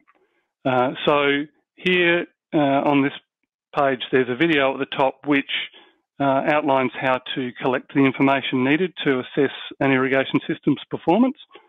And then by going into the check your performance area, you can actually enter your data and do that analysis. So this sheet allows you to put in the basic background information about your system. The red areas there are mandatory. The others are information you can provide, but it's not required for the assessment. And then there's a table to put in the actual measurements taken in the field. If you enter that information, you press the Submit Data button, and the tool will calculate the performance of your system against a range of indicators. And I've talked about a couple of them already today, but there's more in the system. So here we have some dials and colour indications to, I guess, identify the performance of the system against the different indicators.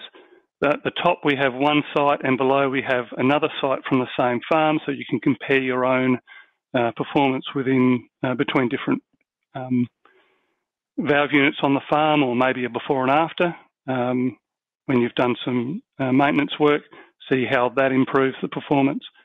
And then there's some information, some text there that I guess helps to identify how bad the situation is and what might be contributing to that, why you might be having issues, and give people a bit of an idea of where to look for information to improve their performance.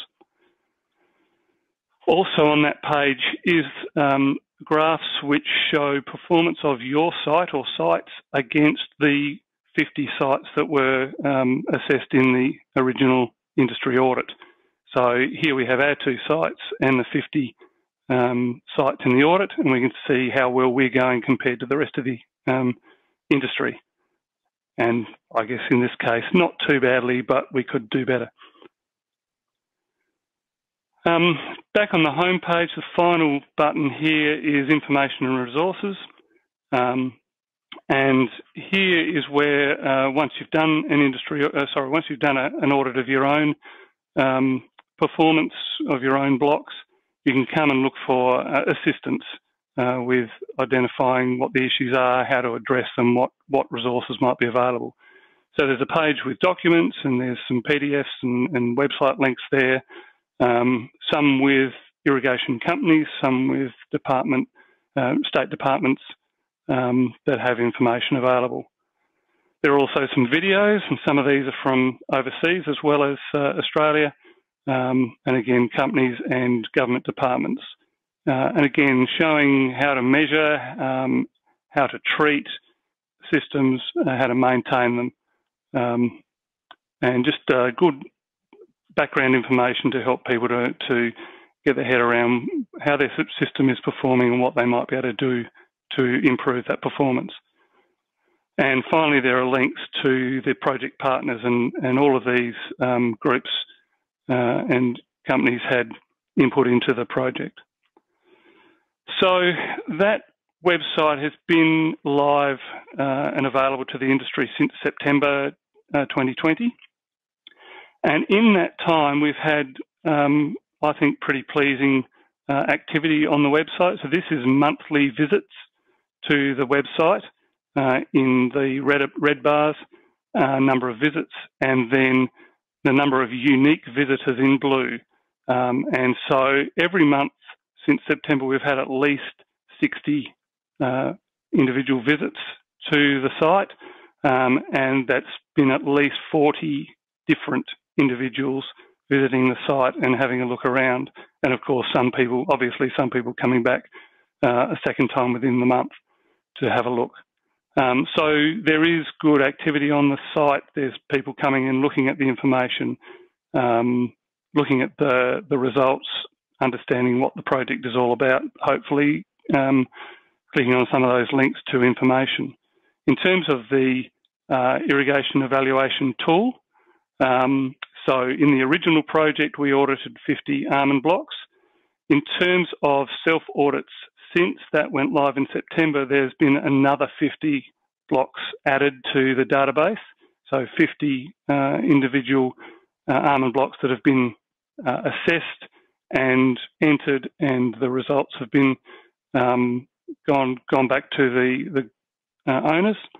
And that's on 36 different properties. So again, some people who are doing more than one site on their property, but 36 different properties where there's been activity in evaluating the irrigation system performance. Finally, I'd just like to acknowledge the partners in this project, Jeremy, Maxine and Peter from Ag Victoria and Netafim, who helped with a lot of the field work. A couple of my colleagues here, Mickey and Kavita, who did, again, help with the field work, and Josh Filkey from the Almond board, who helped to identify the sites to do the work and also did all the filming of the videos and helped out with the project generally. Thank you very much. Great, thank you, Mark. And we'll keep you online, Mark, because I've got a couple of questions for you.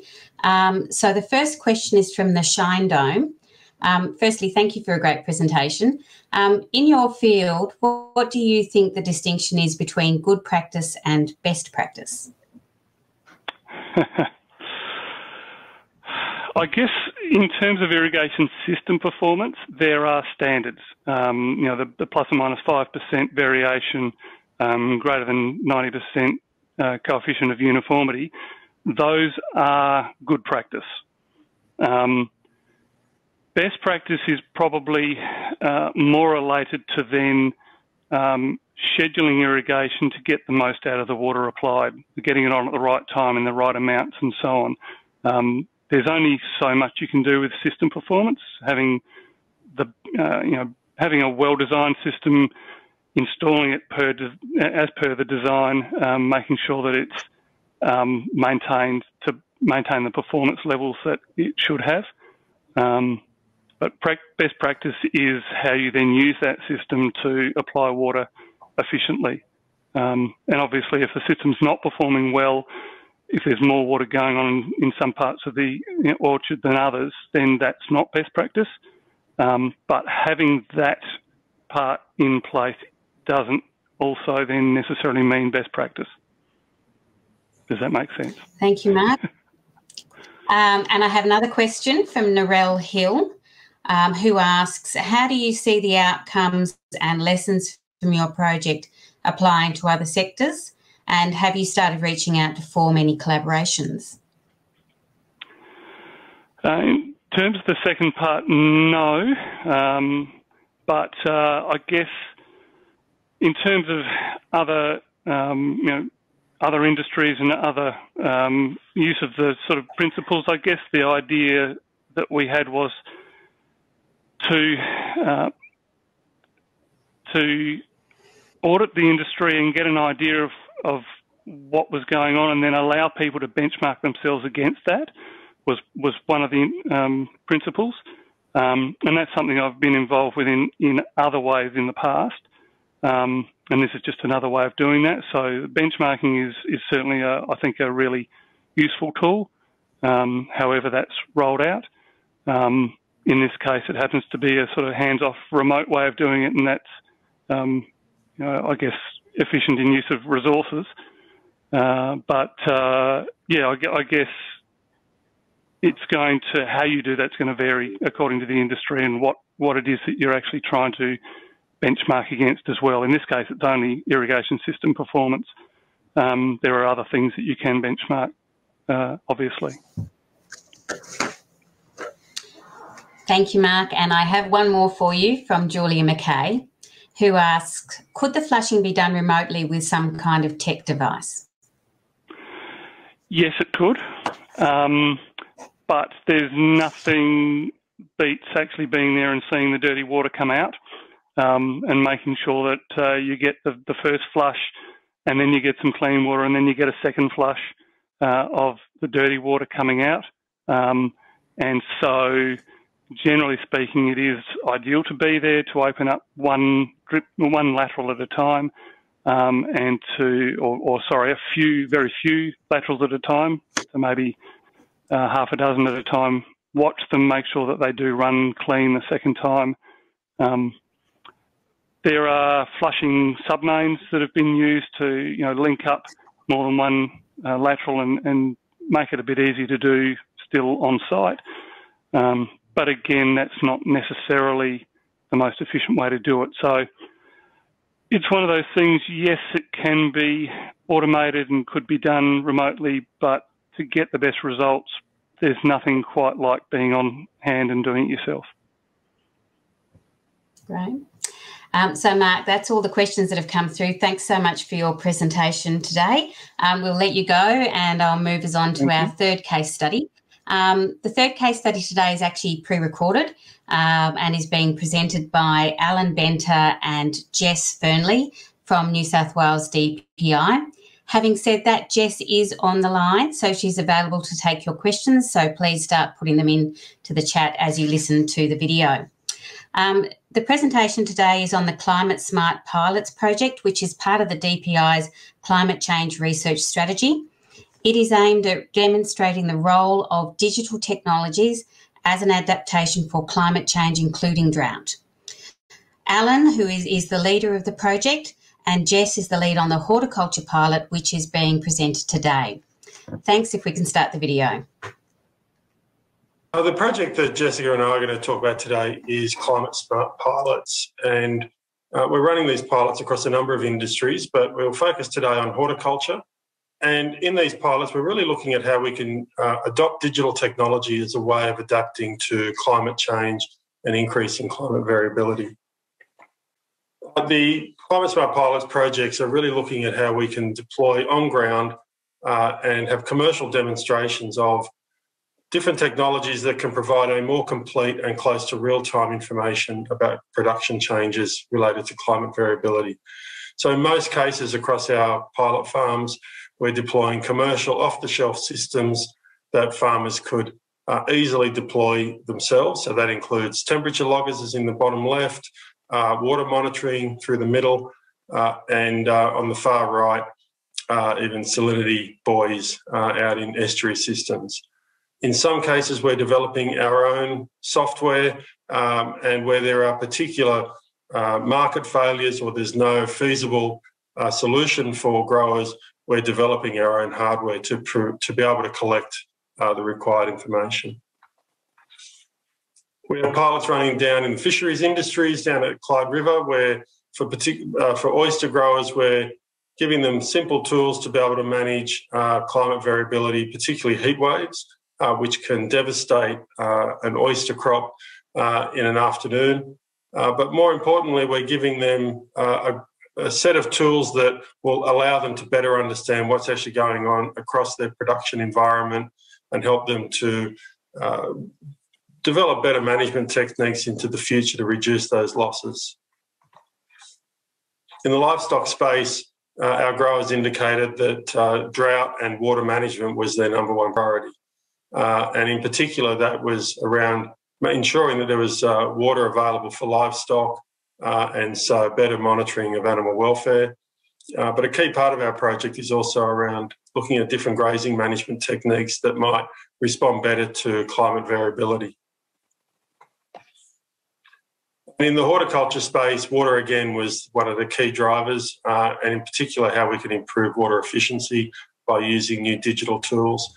Also, given the scope of orchards, looking at how we can better understand what's actually going on within their local climate and how that climate change might be impacting production, but also looking at new and innovative ways to really drive better production and efficiencies across the orchard space. All of these pilots, one of our key parts within our project team is to bring in specialists to actually work within each of those industries. So for horticulture, Jess Fearnley has joined our team and she's going to present on the work that we're carrying out in that pilot. Thanks, Allan. So today I just wanted to give a bit of a rundown of horticulture in Orange and why that industry is so valuable in this area. A little bit of why the drought in 2019 and 2020 was so detrimental to the orchards in this area, and then how we're using technology to adapt to the changing climate. So how are these growers going to utilise technology for future droughts and a future changing climate?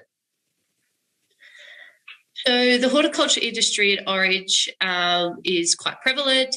And this is because Orange has some of the most productive soils in the world. And this is due to an extinct volcano, Mount Canobolas, which was active previously. And it has created some beautiful, fertile soils with really high water holding capacity and very good structural integrity. So the horticultural perennial crops thrive in this environment. Orange has one of the best climates for producing temperate fruits because it has a cool winter and a mild summer. And it also is a high rainfall area. So these horticultural crops are able to get the water when they need it the most and thrive in the nice cool conditions in winter and bask in warm conditions in the summer. We have many horticultural crops in Orange, including wine grapes, apples, cherries, and stone fruit. So it's very diverse and a really lovely place to live, actually. One of the larger orchards in Orange is Stoneleigh Orchard, and it's a family-run farm with Prue and Ian Pearce heading it up. Ian is our pilot focus farmer for the pilot, and he is very innovative and is looking for ways that he can continue to produce quality fruit into a changing environment and how he can use technology to help him do that. So Stoneleigh is located in Orange, and it is a cherry and apple farm, and it supplies both the domestic and international market. So Ian's trying to get that really high quality fruit to be put onto the international shelves and continue that production well into the future. The 2019-2020 drought was an extremely tough time for the growers in the Orange area. At one stage there during the season, there was 100% of New South Wales being drought declared. So it was very severe across the whole of New South Wales. Water storage for the orchards was extremely low during this time. And this was because the years leading up to this season, there was less and less water. It was getting increasingly warmer. So the storages that they usually bank on to start the seasons just wasn't there. So they were starting on the back foot before they even got into the growing season.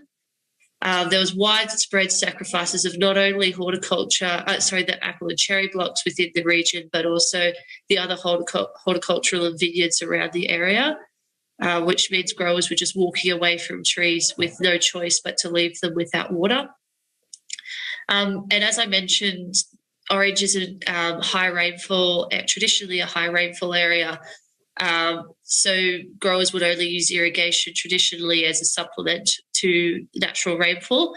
But as the climate is changing and the rain is falling at different times during the year, growers are now looking to be fully irrigated, and they haven't been in this position before. So they haven't had water management tools to be able to deal with this change in rainfall pattern. So they're stuck without water management tools.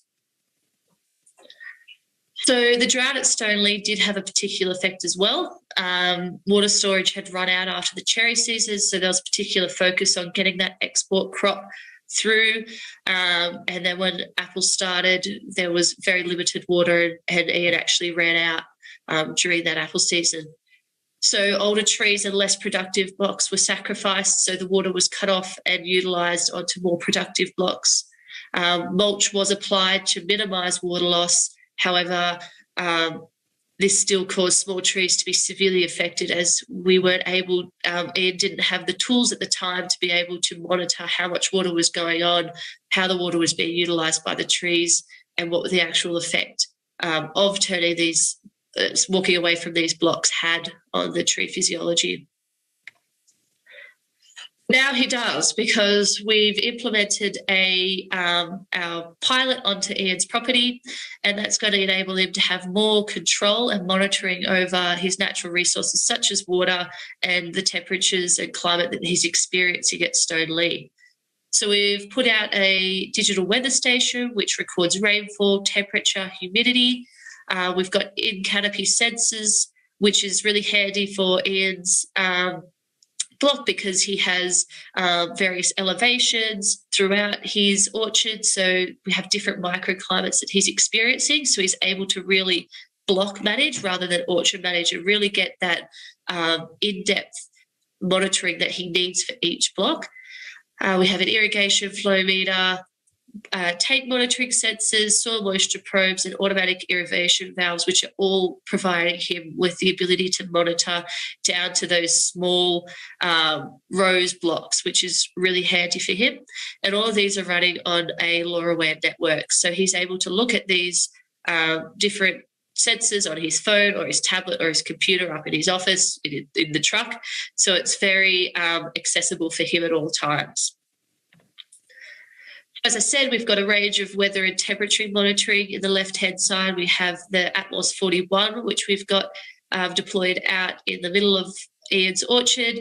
So it's in a nice open area in the middle of the farm, so he could get really accurate temperature, humidity, and rainfall off that device. We've also in the right-hand corner got the temperature and humidity canopy sensor, which is deployed right up in the canopy. We have 4 of these deployed in different blocks, so he's able to get monitoring and temperature data off each specific block. And we're generating, all these sensors are connected to a dashboard, and we're generating these types of graphs and widgets and infographics that Ian can look up and look at real-time data and see what's happening on his orchard right now. And we're generating data that is enabling Ian to be able to get a more accurate view of what's happening on his orchard. So apple and cherry growers use a chill portion calculator. And this chill portion calculator is really important to know when a tree is going to break dormancy. So temperate fruits will accumulate what are called chill portions, which is a time spent under a certain temperature over winter, which then allows them to basically set fruit in the springtime. So this is really important for growers to know when they're going to apply chemicals for thinning or when they are going to actually harvest their crop and organise labour around this. So what growers would traditionally do is use the BOM website at Orange Airport, which is approximately 15 kilometres away from Ian's orchard. So very variable. And now with our Atmos 41 or our canopy sensors, Ian's able to use more accurate data. And as you can see, the difference between the BOM website and Ian's orchard is actually about a week, 2 weeks in some instances. So he's getting more accurate data, which he's able to make those better management decisions and organise his orchard and a lot more efficiently than what he was before. One of the most important pieces of technology that we have out at Fearnley is the soil moisture probe, and this is because water is one of the most important resources to an orchardist. So we've deployed several multi-depth probes, and the multi-depth allows for monitoring down the profile, which is really important in a horticultural crop because you have roots in the system from about 10 centimetres all the way down to even 80 centimetres. And so this is allowing for better irrigation management and improved water efficiency because we know where the water is sitting within the profile. And this became more apparent to us how important these soil moisture probes were in the drought.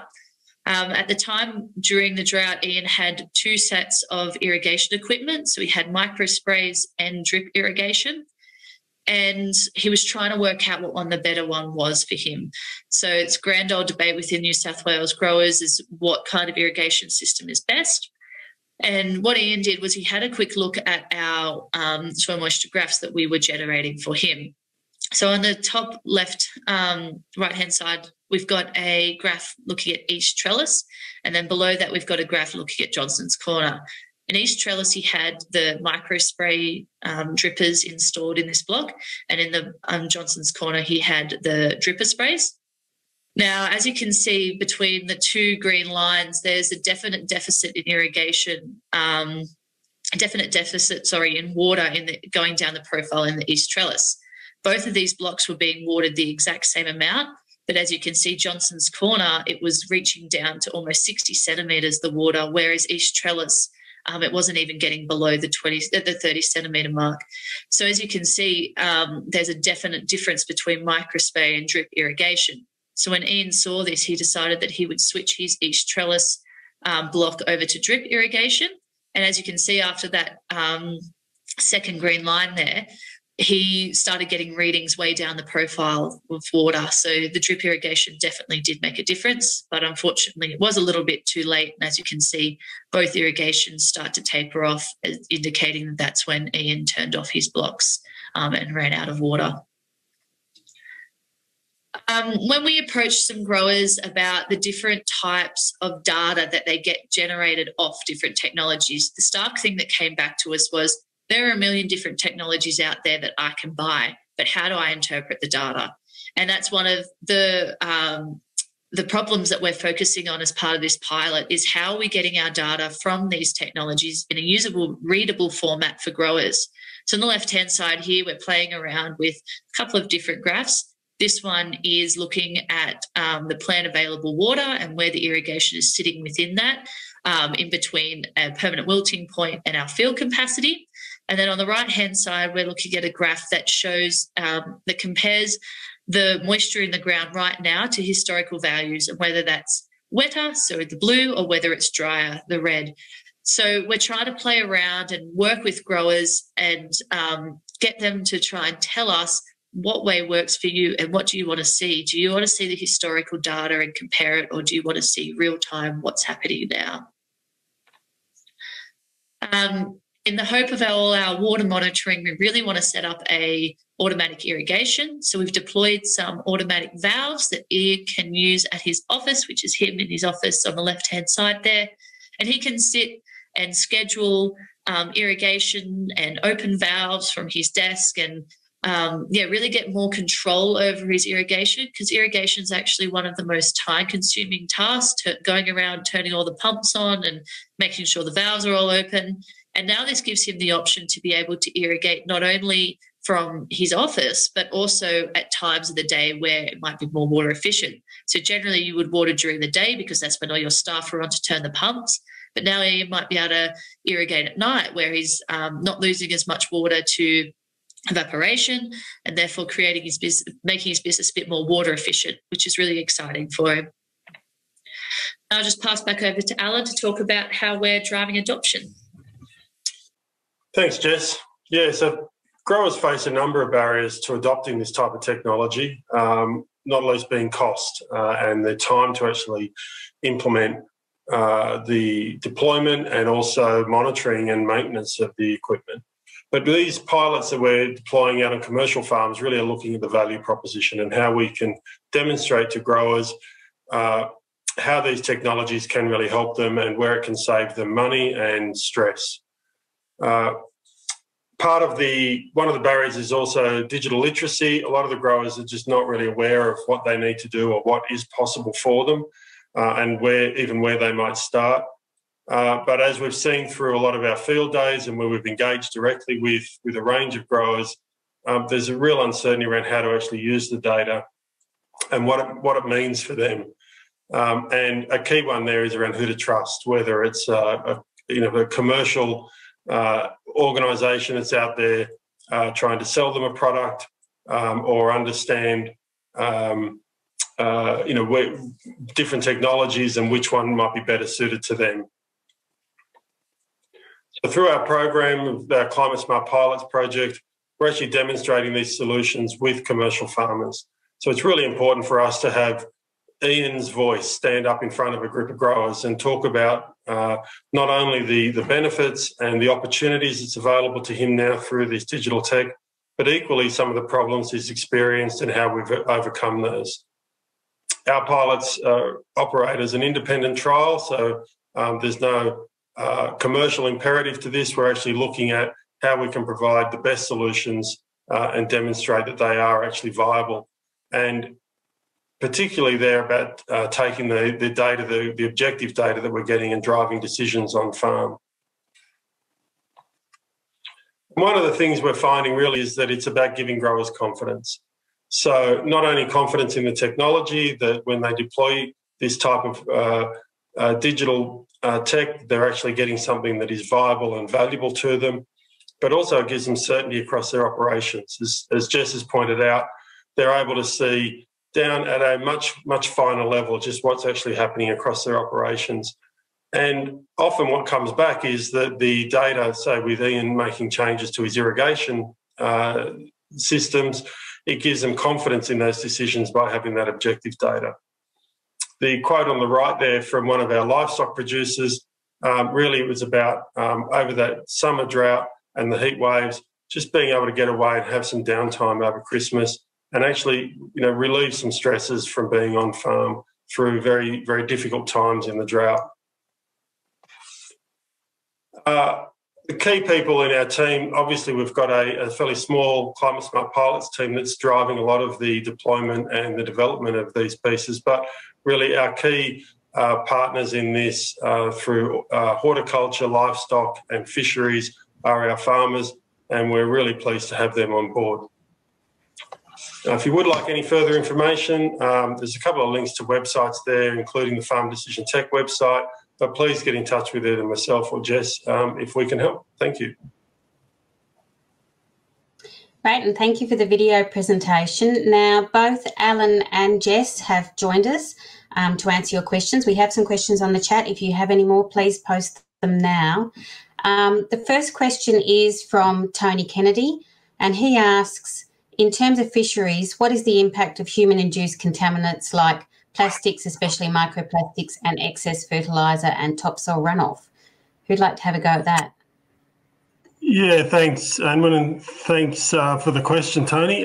We don't directly record or measure any contaminants across our network. We do have within the estuary system our extensive network of salinity sensors, and one of the things we have seen as a direct impact is the immediate runoff from residential areas. So we can see in our network, for instance, that in a rain event, we're not just looking at what's happening upstream and the impacts from that, but we're really getting very immediate effects from close to the water runoff from those residential areas, and that has a dramatic impact upon the grower's ability to harvest and for us to be able to predict when that might happen.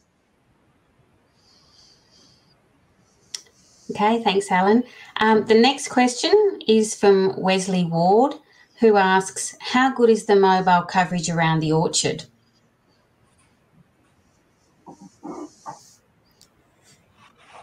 It might be one for you, Jess. Okay. Yeah, so the team went around and I think they call it an oyster, or I'm not quite familiar with the term, but we went around and double-checked that everywhere on the orchard was able to get good coverage. Currently, Ian does have good internet coverage on his site. It is quite a hilly orchard, so there are some parts of the orchard that that we do have a little bit of trouble with signal, but most of the blocks do have one point where we can connect up, and we haven't had any issues as of yet with signal noise or anything like that. We did deploy a LoRaWAN gateway on top of Ian's shed, which does have really good coverage across the whole orchard, but it does impact if you do have very hilly environment that you can lose out on some of the signal. All right, thank you, Jess. And one more question from Ben Curry, who asks, how did you choose your pilot farm locations and how many were/are there? So the majority of our pilot farms were chosen because the farmers were already engaged with DPI in other projects. And so we already had a really good relationship with those growers personally. So within our horticulture space at the moment, we've got Fearnley that Jess has just presented about, and we're just preparing another set of pilots down in Griffith in viticulture. For livestock, we've got 2 or 3 pilots going there. One of those we had running, and the grower saw some really immediate results from the technology deployment, and basically went out and replaced it with a much more extensive and fully commercial system. So they're still certainly engaged in the project. It's just that we're not delivering that service to them just at the present. And with the fisheries pilot, that's really only one space at the moment, but because it's covering an estuary system, we actually have about 12 or 13 growers in that estuary system that are using the pilot, out of a total of about 24 growers down on Bateman's Bay. So although it's a smaller number of sites, but we have quite a lot of individual farmers engaged. Just on the horticulture pilot as well, we needed a grower that was going to allow us to have on-site demonstrations and field days. And so when we're choosing our pilots, where we're going to have these technologies, we really want the farmer to be able to engage with the other growers. And so Ian was the perfect choice because he is very readily involved in the community, and one of the more progressive growers in the district. So it was an easy choice for us to choose Ian, and he's more than happy to come on board as well, which is really handy for us. Okay, thanks, Jess. And another question has come through from John Reeve, asking what funding alternatives are available for scale up for producers, given you mentioned time, costs, maintenance of new practice and tech? Well, I guess one of the key ones that's coming forward is New South Wales Government has just announced a large Farms of the Future project across, I think it's 5 regions of New South Wales. And that's, I guess, in a similar vein to what's already running through Victoria and I think in Queensland as well. So there are a number of programs coming through. The details of the New South Wales program hasn't been released as yet, but that's all up a $48 million program looking at technology on farm and really driving adoption of that technology piece. Okay. And another question has just come through from Catherine Evans, who's asking, if there is adoption, do you expect disadoption once the growers have learned the rule of thumb from viewing the observations, and if so, which measures? Maybe one for you, Jess. Oh, no, you want to go, Jess? That's right. I think once growers have the tools, they're able to keep progressing with them. And I think once they understand, take the soil moisture probes, for example, once they have that data at their fingertips, they'll be on there every single day looking at their water. And if we can convert it to cost and labour efficiency, they're going to use it more. So I don't think once they've learned how to use the technologies and kind of get a feel for what they do and a feel for the climate, I don't see them disregarding the technology unless it doesn't fulfill what they would like it to do. And that's particularly a strong part of our project, is trying to get our data in a usable format that looks at historical values and current values, so the grower is more informed and they can keep using it well into the future. And I think one of the main aims of the pilot is to become more resilient in a changing climate.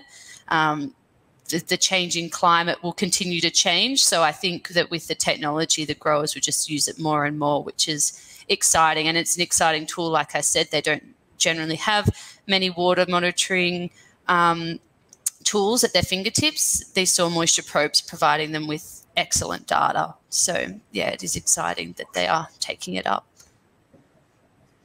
Okay, thanks, Jess. Allan and Jess, I can't let you go yet. We've got another question, so thanks very much to the audience. Keep the questions flowing. We do have a spare few minutes at the moment. So Carolyn Welsh is asking, did you consult with dry growing regions who had already adopted such irrigation technologies? And she's sort of referring to the new hubs, and could they be a future benefit in terms of the linkages and the learning between the regions? So for irrigation in dry growing regions, I guess our pilots down in Griffith are going to start to look into some of that, and that's really driven all around better water efficiency. Certainly our livestock pilot, we've got one out at Tullamore, sort of, central New South Wales, where, again, water is a key issue for them. And I think really that's, given that our project started early 2019 and went through an extremely dry 2019, early 2020 period, that was the major concern of all of our growers, including our fisheries teams, was around drought and the impacts of drought and how to manage water efficiency. Great. Thanks so much, Allan. And there's a last-minute question from Annabelle Fife, who asks, how can you become a pilot farm and what's the process to register your interest? So these are essentially pilots, so they're a limited number of sites that we're running because we're actually managing them all, but the information that we're gathering and the data that we're collecting is all being made public and available through our website. In terms of that broader New South Wales Farms of the Future program that's been announced, there'll be more details coming out in the next few months, and so farmers across New South Wales will have an opportunity to engage in that broader delivery piece. And on that, if you're interested in any of the technologies or any of our data, just get in touch with myself or Allan, and we can point you in the right direction. And happy to chat to anyone that's interested, particularly in the horticulture space. All right. So thank you so much, Jess and Allan. That's the end of the questions, and thank you so much to the audience for sharing those. It always adds a lot of interest if we can have a discussion after each. So I'm going to let Jess and Allan go, and I'm going to move us on to the next part of the session. So we've completed our 3 case studies, which I think you would all agree are powerful examples of science to practice and how applied research really can help our farmers as they adapt and respond to our changing climate and to droughts. Now we're moving on to a presentation by Matt Barwick. Matt is a research portfolio manager with the Fisheries Research and Development Corporation, and he's going to talk to us about the new RDCs climate initiative. Matt was a member of the working group who's been developing up this initiative for about the last 18 months, and he's going to share that with us. So thank you, Matt. Yeah, thanks very much. G'day everyone, lovely to be here to speak with you today about this initiative. I speak today as on behalf of a large working group of people across diverse research and development corporations, a reference group that comprises grassroots fishers, farmers and foresters that have helped contribute to that process, and a really capable group of innovation facilitators that have helped us in the process that I'll be taking you through. And so just want to make clear the broad and collaborative team that have got us to the point that we are right now. In the short time that I've got with you today, I want to take you through the following areas: a bit of a summary of what the Climate Initiative is, and what I think makes it unique, a description of the core elements of the Climate Initiative's investment plan and how those elements fit together, a summary of some of the costs associated with this program in its first phase, and a bit of a summary on next steps from here and the importance of collaboration. First of all, the Climate Initiative, in terms of what it hopes to achieve, well, it doesn't seek to try and, as they say, boil the ocean. We aren't trying to solve the global climate challenge through a single initiative. But the vision of the initiative is very much around ensuring that our industries and communities are able to prosper regardless of the pressures of a changing climate. So recognising that we need to get to a point where our agri-system is able to thrive regardless of the change that may be coming at us. So that's the vision that the initiative's been working towards. And so not surprisingly, the objectives then of the program are around focusing innovation and investment on enhancing resilience and performance of agriculture, fisheries and forestry in the face of climate change, enhancing an innovation system and capabilities to address complex challenges, and developing attractive investment opportunities with clear value propositions. Now, each of these 3 objectives are as important as each other. It's not just important that we have great ideas, we have to connect them to ways to invest and bring those to reality.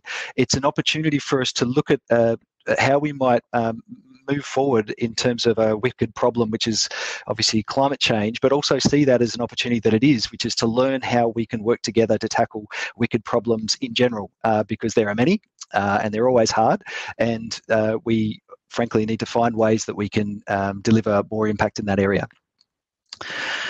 And so essentially a working group of within the Council of Research and Development Corporations of several of the RDCs, including the FRDC that I represent, the Fisheries Research and Development Corporation, have been working together to try and take this forward. Essentially, we all know and understand that climate is coming fast at all of us. In fact, some of the impacts are already being felt, and it's a great opportunity for us to all work together. And over the last 12 months, that's what's been happening. But we've also been working with innovation facilitators like Meld Studios, Asymmetric, and Climate Kick that gave us some fantastic tools and methods that we can use, and are obviously very native to the environment of developing solutions to climate. And as I mentioned, have been supported by a fantastically capable reference group of grassroots fishers, farmers and foresters across Australia that have been helping us to develop a really good understanding of the problems to be solved. And this entire process has been embedded in a method called human-centered design thinking, which essentially is an approach that's used in the design context often. It's really around using a range of cognitive, strategic and practical processes to help to develop design concepts. And so a key output of this process was developing an investment plan to then go and seek investment to take the solutions forward. And so clearly it was applicable in that context. Design thinking is really underpinned by a diagram you can see there, which is, they call it the double diamond for obvious reasons. You spend a lot of time in the first part of a process to make sure that you are solving the right problem. So you understand the most important problems to solve, and you do that through a process of creative divergent thinking to look at all the problems that might be solvable, and then selecting down to those that have the highest value. And then you move into a second phase, which is about looking at all the ways you could solve those problems to determine the right ways to solve those problems, again through a creative divergent process, and then you select down to those options that have the most value.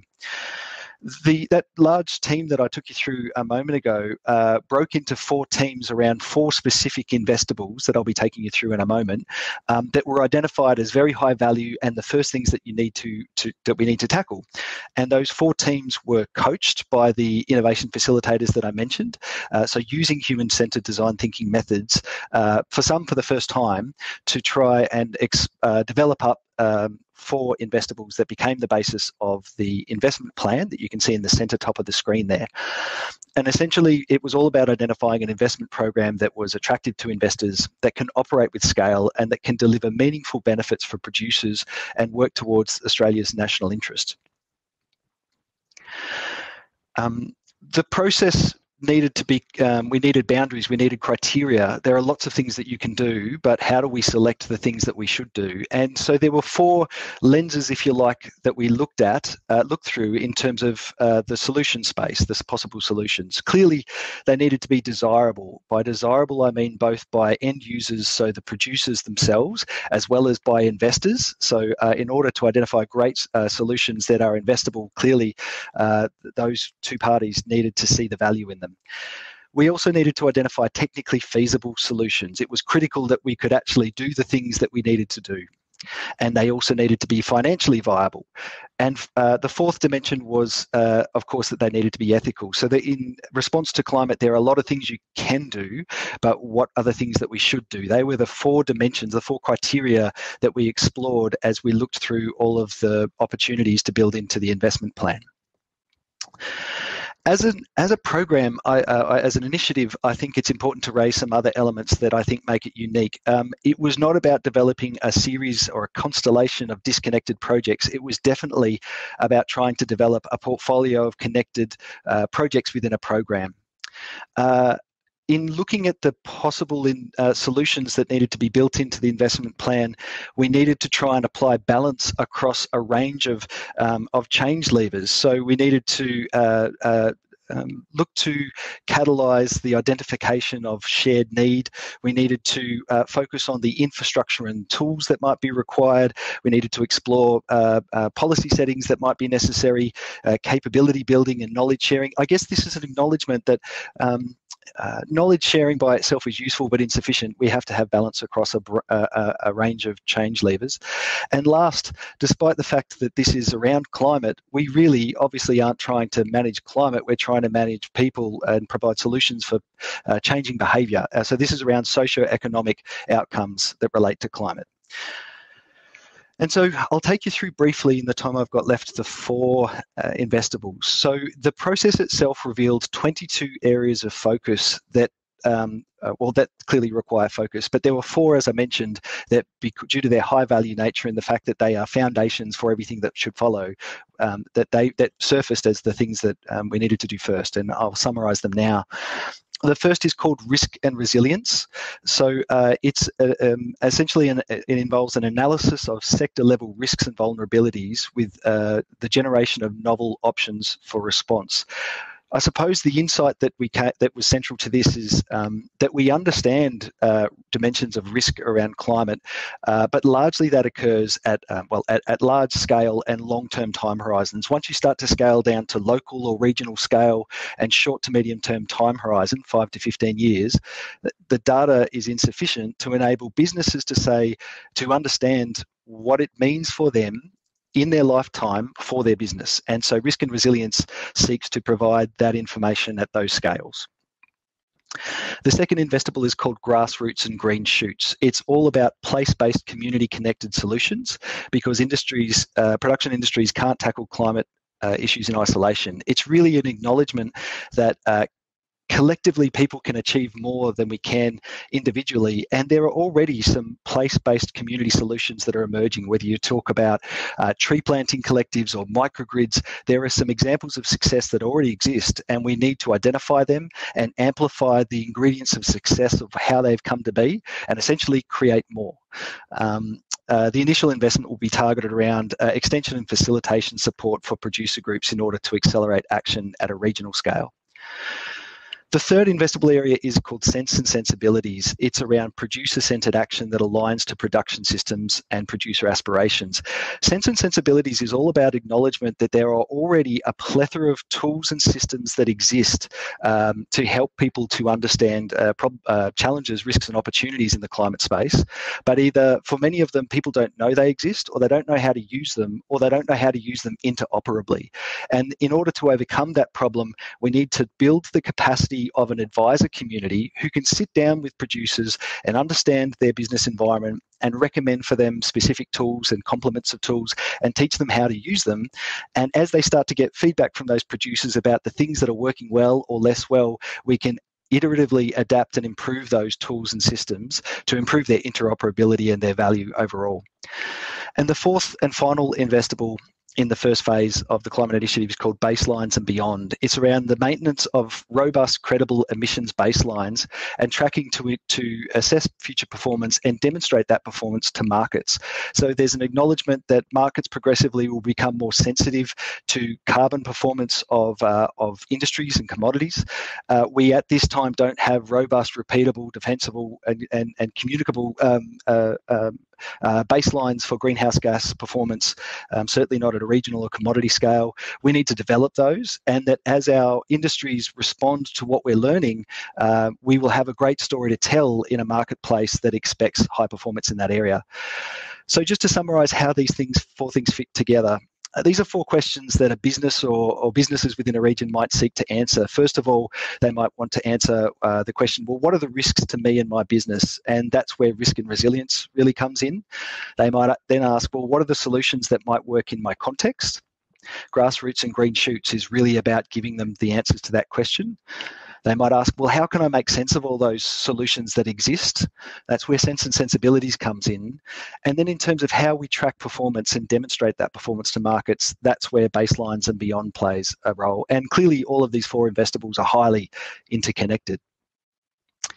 So in terms of the estimated cost, the investment plan that's been developed projects a cost for the first phase, the first 3 years, of around $11.5 million spread across those four investables. But I need to make clear that there's probably some value in some more detailed costings being developed. This will be an iterative process as we take these concepts through to full execution. And so in terms of execution, how is that looking? Well, look, it's early days, but the signs are good. So the investment plan was developed and was submitted to the Council of Research and Development Corporation, and it's been endorsed by the council. The 11 research and development corporations that have participated in the development of the investment plan, the first phase, have committed an intent to participate, and there has been significant commitment of financial contributions to the next phase from research and development corporations, which is great. Under the 21-22 budget, federal budget, the Australian government has delivered $1.3 million in seed funding to Agricultural Innovation Australia, a company that the research and development corporations have invested in to try and tackle cross-industry problems, climate being a key one. And so that seed funding is great to support AIA to develop investment strategies in key areas, including climate. And Agricultural Innovation Australia, or AIA, is working through their approach to the climate initiative. It's still quite early days as a business, as an organisation. It's still quite young, but they've already committed funding for critical methodological research through the Climate Research Strategy for Primary Industries, or CRISPI, which is a precursor to baselines and beyond. So we know we need to develop those robust, defensible accounts. But what methods do we use? Well, that really great work will help in answering that question. So in terms of looking to the future, this is an initiative I personally feel has been really special, and I'm not sure whether it's because of the method that's been used, the human-centered design approach, or whether it was the people that are involved, or the significance of the issue that we simply must try and resolve, or all three. But nonetheless, I've never seen a collective of people working in the way that has occurred, and I think that's been fantastic to this point, and it must continue into the future. That element of collaboration is so central and critical. And so, and I mentioned the reference group, all the grassroots producers around Australia that have given their time, and that's been fantastic. And we'll be circling back to those participants in the very short-term future to explore their appetite to continue in the next phase. And I need to make the point also that in the climate space, it's an increasingly crowded space. There are some fantastic initiatives, the Future Drought Fund, obviously the Australian government's agricultural innovation agenda, CRISPI that I mentioned earlier, and a plethora of others. And we need to continue to understand who those players are and what role they play in the system, and how we work together to prevent duplication and make sure that we're all working together to optimise our shared impact. So where to from here? I mentioned there's 22 focus areas that have been identified, and the investment plan really just covers the first 4. That diagram you can see to the right there, we call the affectionately called the wedding cake, and it's all the different investables or the focus areas. There's a need to develop those remaining focus areas up into investables as we seek to implement the first 4 that are built into the investment plan. Those 4 investables need to be successfully delivered, demonstrating collaboration and co-investment in the process. There's need for continued discussion about where the climate initiative eventually lives, and the governance and innovation arrangements around that. And so we're really just at the start. But I think what I would say at a high level is the method that's been used has been really effective in helping us to identify solutions that potentially have great value. And there's a lot of work yet to be done from here, and we look forward to working with a lot of actors as we try and work together to achieve the vision that I mentioned earlier. I might just leave it there, but thanks very much for the opportunity to give you a bit of an update. I'm looking forward to any questions. Great. Thank you, Matt. And I do have a couple of questions for you. So the first question is from Blake Zer, who is asking, how do you see each of the R&D corporations working with the hubs going forward? It's a really important question. There's been an initial meeting of the hubs and relevant research and development corporations to answer that exact question. I think the answer is it might be premature to put too much meat on the bones, but the intent is there. That's really what's important. We need to understand each other's environment and what we're trying to achieve, and that conversation has started and shouldn't stop. And the opportunities for collaboration will sort of emerge through that process. Thank you, Matt. And I think it's fair to add that RDCs are looking for opportunities to work with hubs individually, but also collectively, which is one of the reasons why we shared the climate initiative with you today. Another question for you, Matt, from Bella Andrews, who asks, what do you see as the key differences and similarities between climate resilience and drought resilience? Yeah, it's a great question. I think that they're inextricably linked. I think that drought is one of the symptoms of climate, and there are many others, like increasing severity of weather events, of course, and some areas being less hospitable into the future, changing in terms of risk profiles around biosecurity. So I would say clearly our response to drought and response to climate needs to be compatible. We need to consider this in a systemic way, acknowledging that that drought is only one of the unfortunate effects that we will see from climate. I should make clear also there will be opportunities as well, and we must be looking for those. Thanks, Matt. And another question from Stella Martin, who asks, you said that you're expecting markets to become more sensitive to carbon emissions and baselines. Where are you already seeing this sensitivity? Look, that's a good question. So, I mean, I'm from the fish space in obviously fishing and aquaculture, and I probably couldn't speak on behalf of all of the relevant industries, but I'm sure that they would have their own stories to tell. Certainly in the fish and aquaculture space, there are some examples of southeastern Australia being one of the worst impacted areas in terms of changing current strength and temperatures and the impacts that presents for climate. And there's some really other great examples such as the Bering Sea, where entire stocks of species have moved 1,000 kilometres into another region.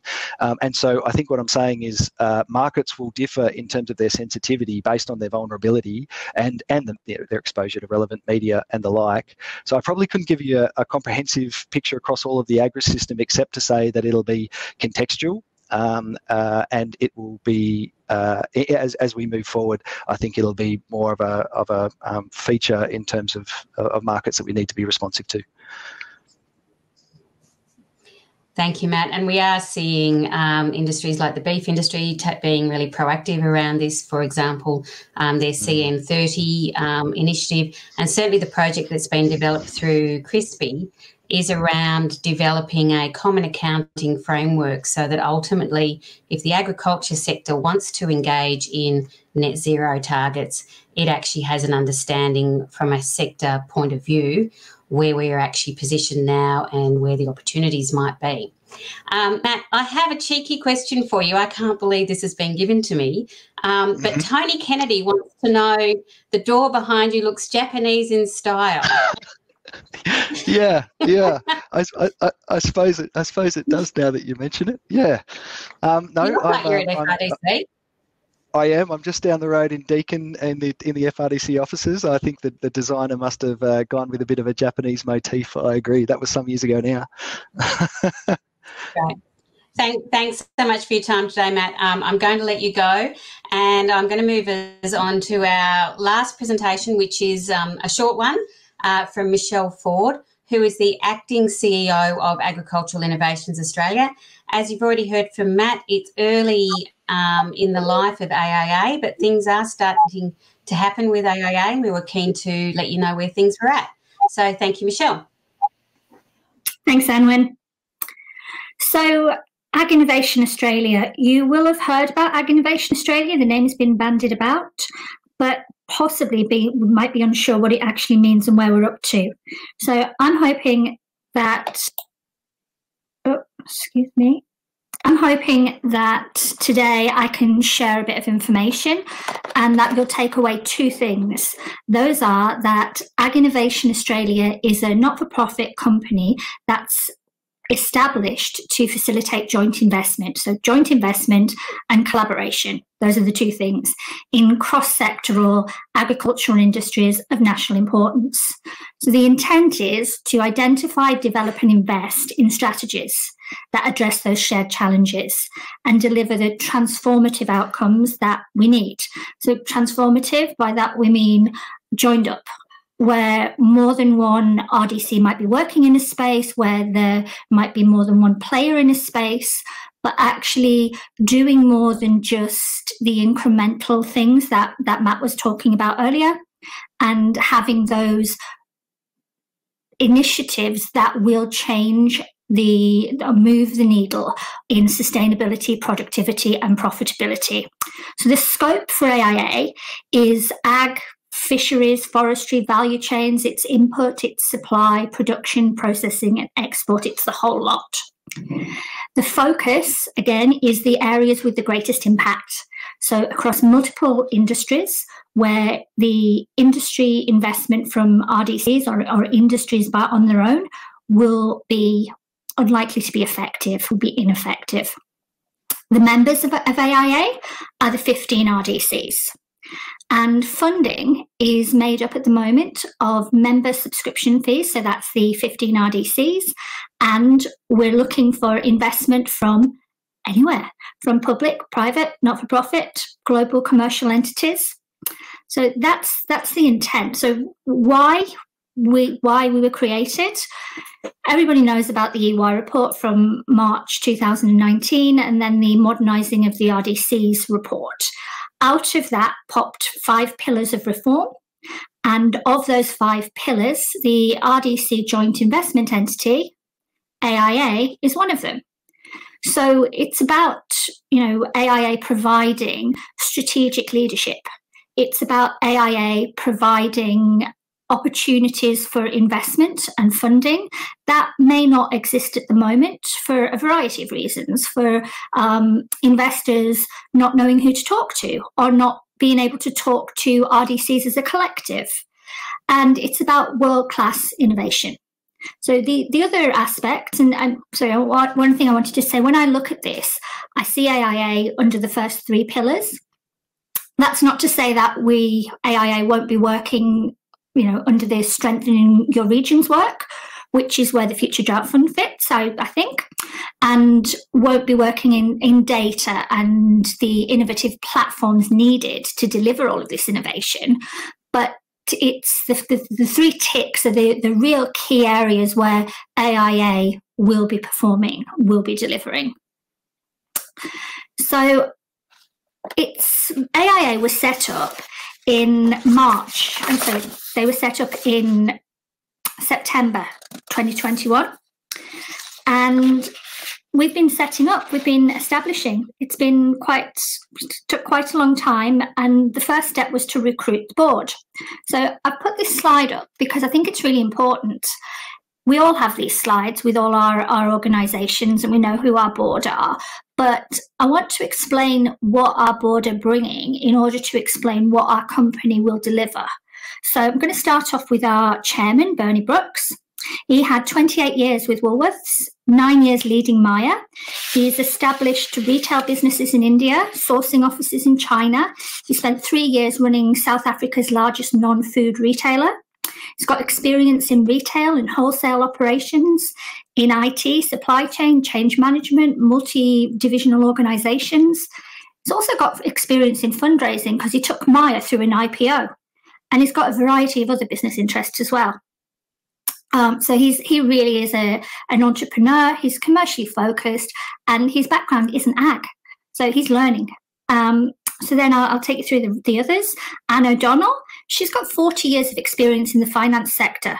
She's currently the representative for the Australian Banking Association on the Banking Code Compliance Committee. Her former roles are the MD of Australian Ethical Investment Limited. She was the chair of Beyond Bank. She is a director of Grain Growers.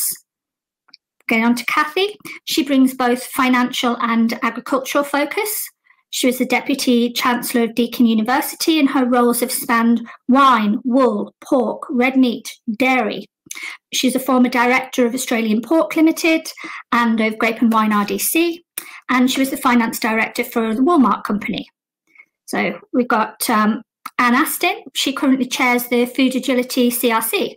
She's the chair of the William Anglis Institute, so educational institute, Food and Dairy Food Safety Victoria, and the Good Shepherd, Australia, New Zealand. She's been a CEO.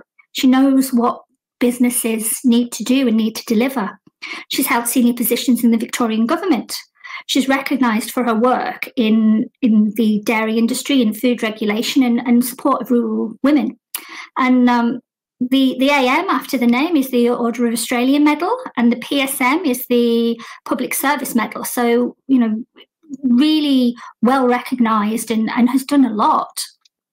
Heather Stacey, last but not least, brings agribusiness, heavy industry, fast-moving consumer goods, health and government experience, with leadership in procurement and manufacturing and distribution and business systems. And she's had roles with Fonterra, Blue Scope Steel, Simplot, Metro Meat, directorships of the Rural Financial Counselling Service, AgriFutures and WorkCover Victoria. So there's no question it took a while to recruit the board. The first board meeting of this board was in March this year. So this board has only really been going and been in the driver's seat since March. And the next phase, the next thing will be the delivery of a CEO. And I'll let you know, we'll let you know more when we have something to announce, when we can. So what will AIA actually do? So we know why it was formed, we know who is leading it, but what will it actually do? It will consult with a broad range of stakeholders. That's really key to our business, the business. And the climate initiative, as again Matt said, was a really good example of best practice in how real problems can be identified and validated, and then those themes taken through to meaningful investment initiatives. And as Matt said, that's what we're working with them to deliver. So we'll also be working with others, and some projects will have public good outcomes, and some will deliver tangible, more tangible value back to investors. There's almost two arms to the work that AIA will be delivering. We'll be working with investors, so critical to the success will be our ability to attract investors into the funding, the projects, the actual things that are the outcomes, and to adapt our funding structures for implementation to suit the needs of those investors. The last thing I wanted to mention about how AIA will do things is the way that we separate funding. So funding of strategy identification and development is provided by the RDCs at the moment by member subscription. So the members at the moment are the 15 RDCs. In future, it might be open to more entities, but at the moment, RDCs are our owners. The implementation, though, will be for each individual strategy or initiative. People can pick and choose what they will or won't invest in. So it leaves a lot of flexibility for projects to be either the public good projects or also to be projects that are more attractive to investors. And I guess the other point of difference is AIA is a company set up separate to RDCs and doesn't have the obligations of the statutory funding agreements. So it actually has more freedom to operate and do what needs to be done than RDCs do, who are very driven by solely focusing on their levy payers and delivery back for their levy payers, less so for the overarching public good. So I apologise if this slide seems a bit shouty. And I know there's lots of bold and there's lots of capital letters here, but I really wanted to explain from my perspective what AIA is and is not. So it's not a 16th RDC for all the reasons I've just talked about. It's been set up to be different, and it's been set up to do things that RDCs structurally can't do. AIA doesn't have funding of its own. It's not an RDC who gets a set amount of R&D levies to invest in R&D. It will need to attract the investors by demonstrating a benefit return on investment. It's also, and these are my words, it's not a dumping ground for every idea that doesn't have a home and doesn't fit anywhere else. As you can imagine, there's been quite a few months since AIA was announced, and there's been a lot of inquiries and a lot of suggestions about a lot of people tapping on the AIA shoulder asking for money, asking for grants, which we don't have. That's not the function of AIA. What AIA is it's been established. It's a company that will facilitate joint investment, will facilitate collaboration where there's cross-industry issues and they're of national importance. So it's about, from an RDC sense, it's about multiple RDCs, not individual or RDCs working together, which they do very well and often don't get enough recognition for. But this is about those larger, complex, cross-sectoral issues. So AIA is also, it will be an agile or have an agile investment framework. We need that in order to attract the resources and the large-scale investment that will fund the strategies.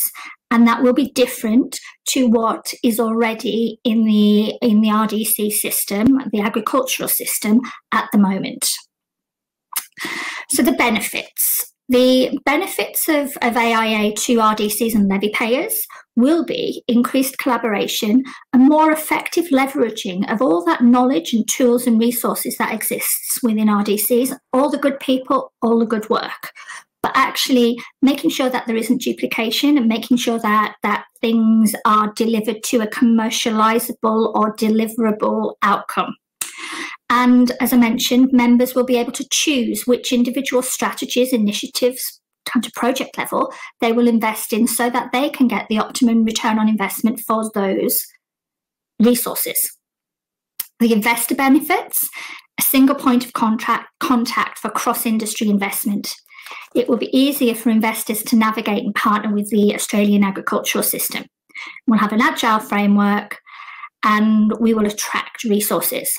And I'm just going to finish up. So why am I here? Why am I talking? I want to re-emphasise again that for the Future Drought Fund, we're a single point of contact for cross-industry investment, large-scale cross-industry investment, multi-RDC, multi-sector, to make it easier for investment in the things that we all need to do together. So thank you for listening, and my contact details are there if you want to reach out with any questions. Thank you, Michelle. And look, we are out of time, but one very quick question from the audience, which has come from Kate Morse, who's asking how AIA plans to deliver the strategic leadership role and lead the way forward. I don't have an answer for you right now. I know that, so one of the things we're doing within AIA is making those decisions. We're actually setting our strategy. That strategy will inform and will tell you how we will plan to deliver that. So without preempting what's going to be in the strategy, all I can say is we're working on it and we'll let you know. We will have something that we'll put in the public arena pretty soon. Right. Thank you, Michelle. And that's the end of our Science to Practice session. I'd like to thank everyone for sticking with us, and also thank you to our 5 presentations. We've covered an awful lot of ground, but I certainly hope that you found it interesting and engaging. Just a reminder, you're more than welcome to also reach out to the CRISPy Secretariat. We are here to coordinate and share information, so if you want to follow up and make any connections from what you've heard in the session today, please just reach out to me. There's an email address on the CRISPy website. So thanks for your attention, and I think that's it. Thanks, Anne and Lovett, for guiding us through that last session. Science to Practice. It's in the title of our forum. So thank you so much for doing that, and to all your contributors around the country. Yes, it's lunch brunch time around the country. We'll be back in about half an hour to go to our final 2 hubs. But before we do go to lunch brunch, can I just wish those in the Northern Territory happy Territory Day. Back in half an hour.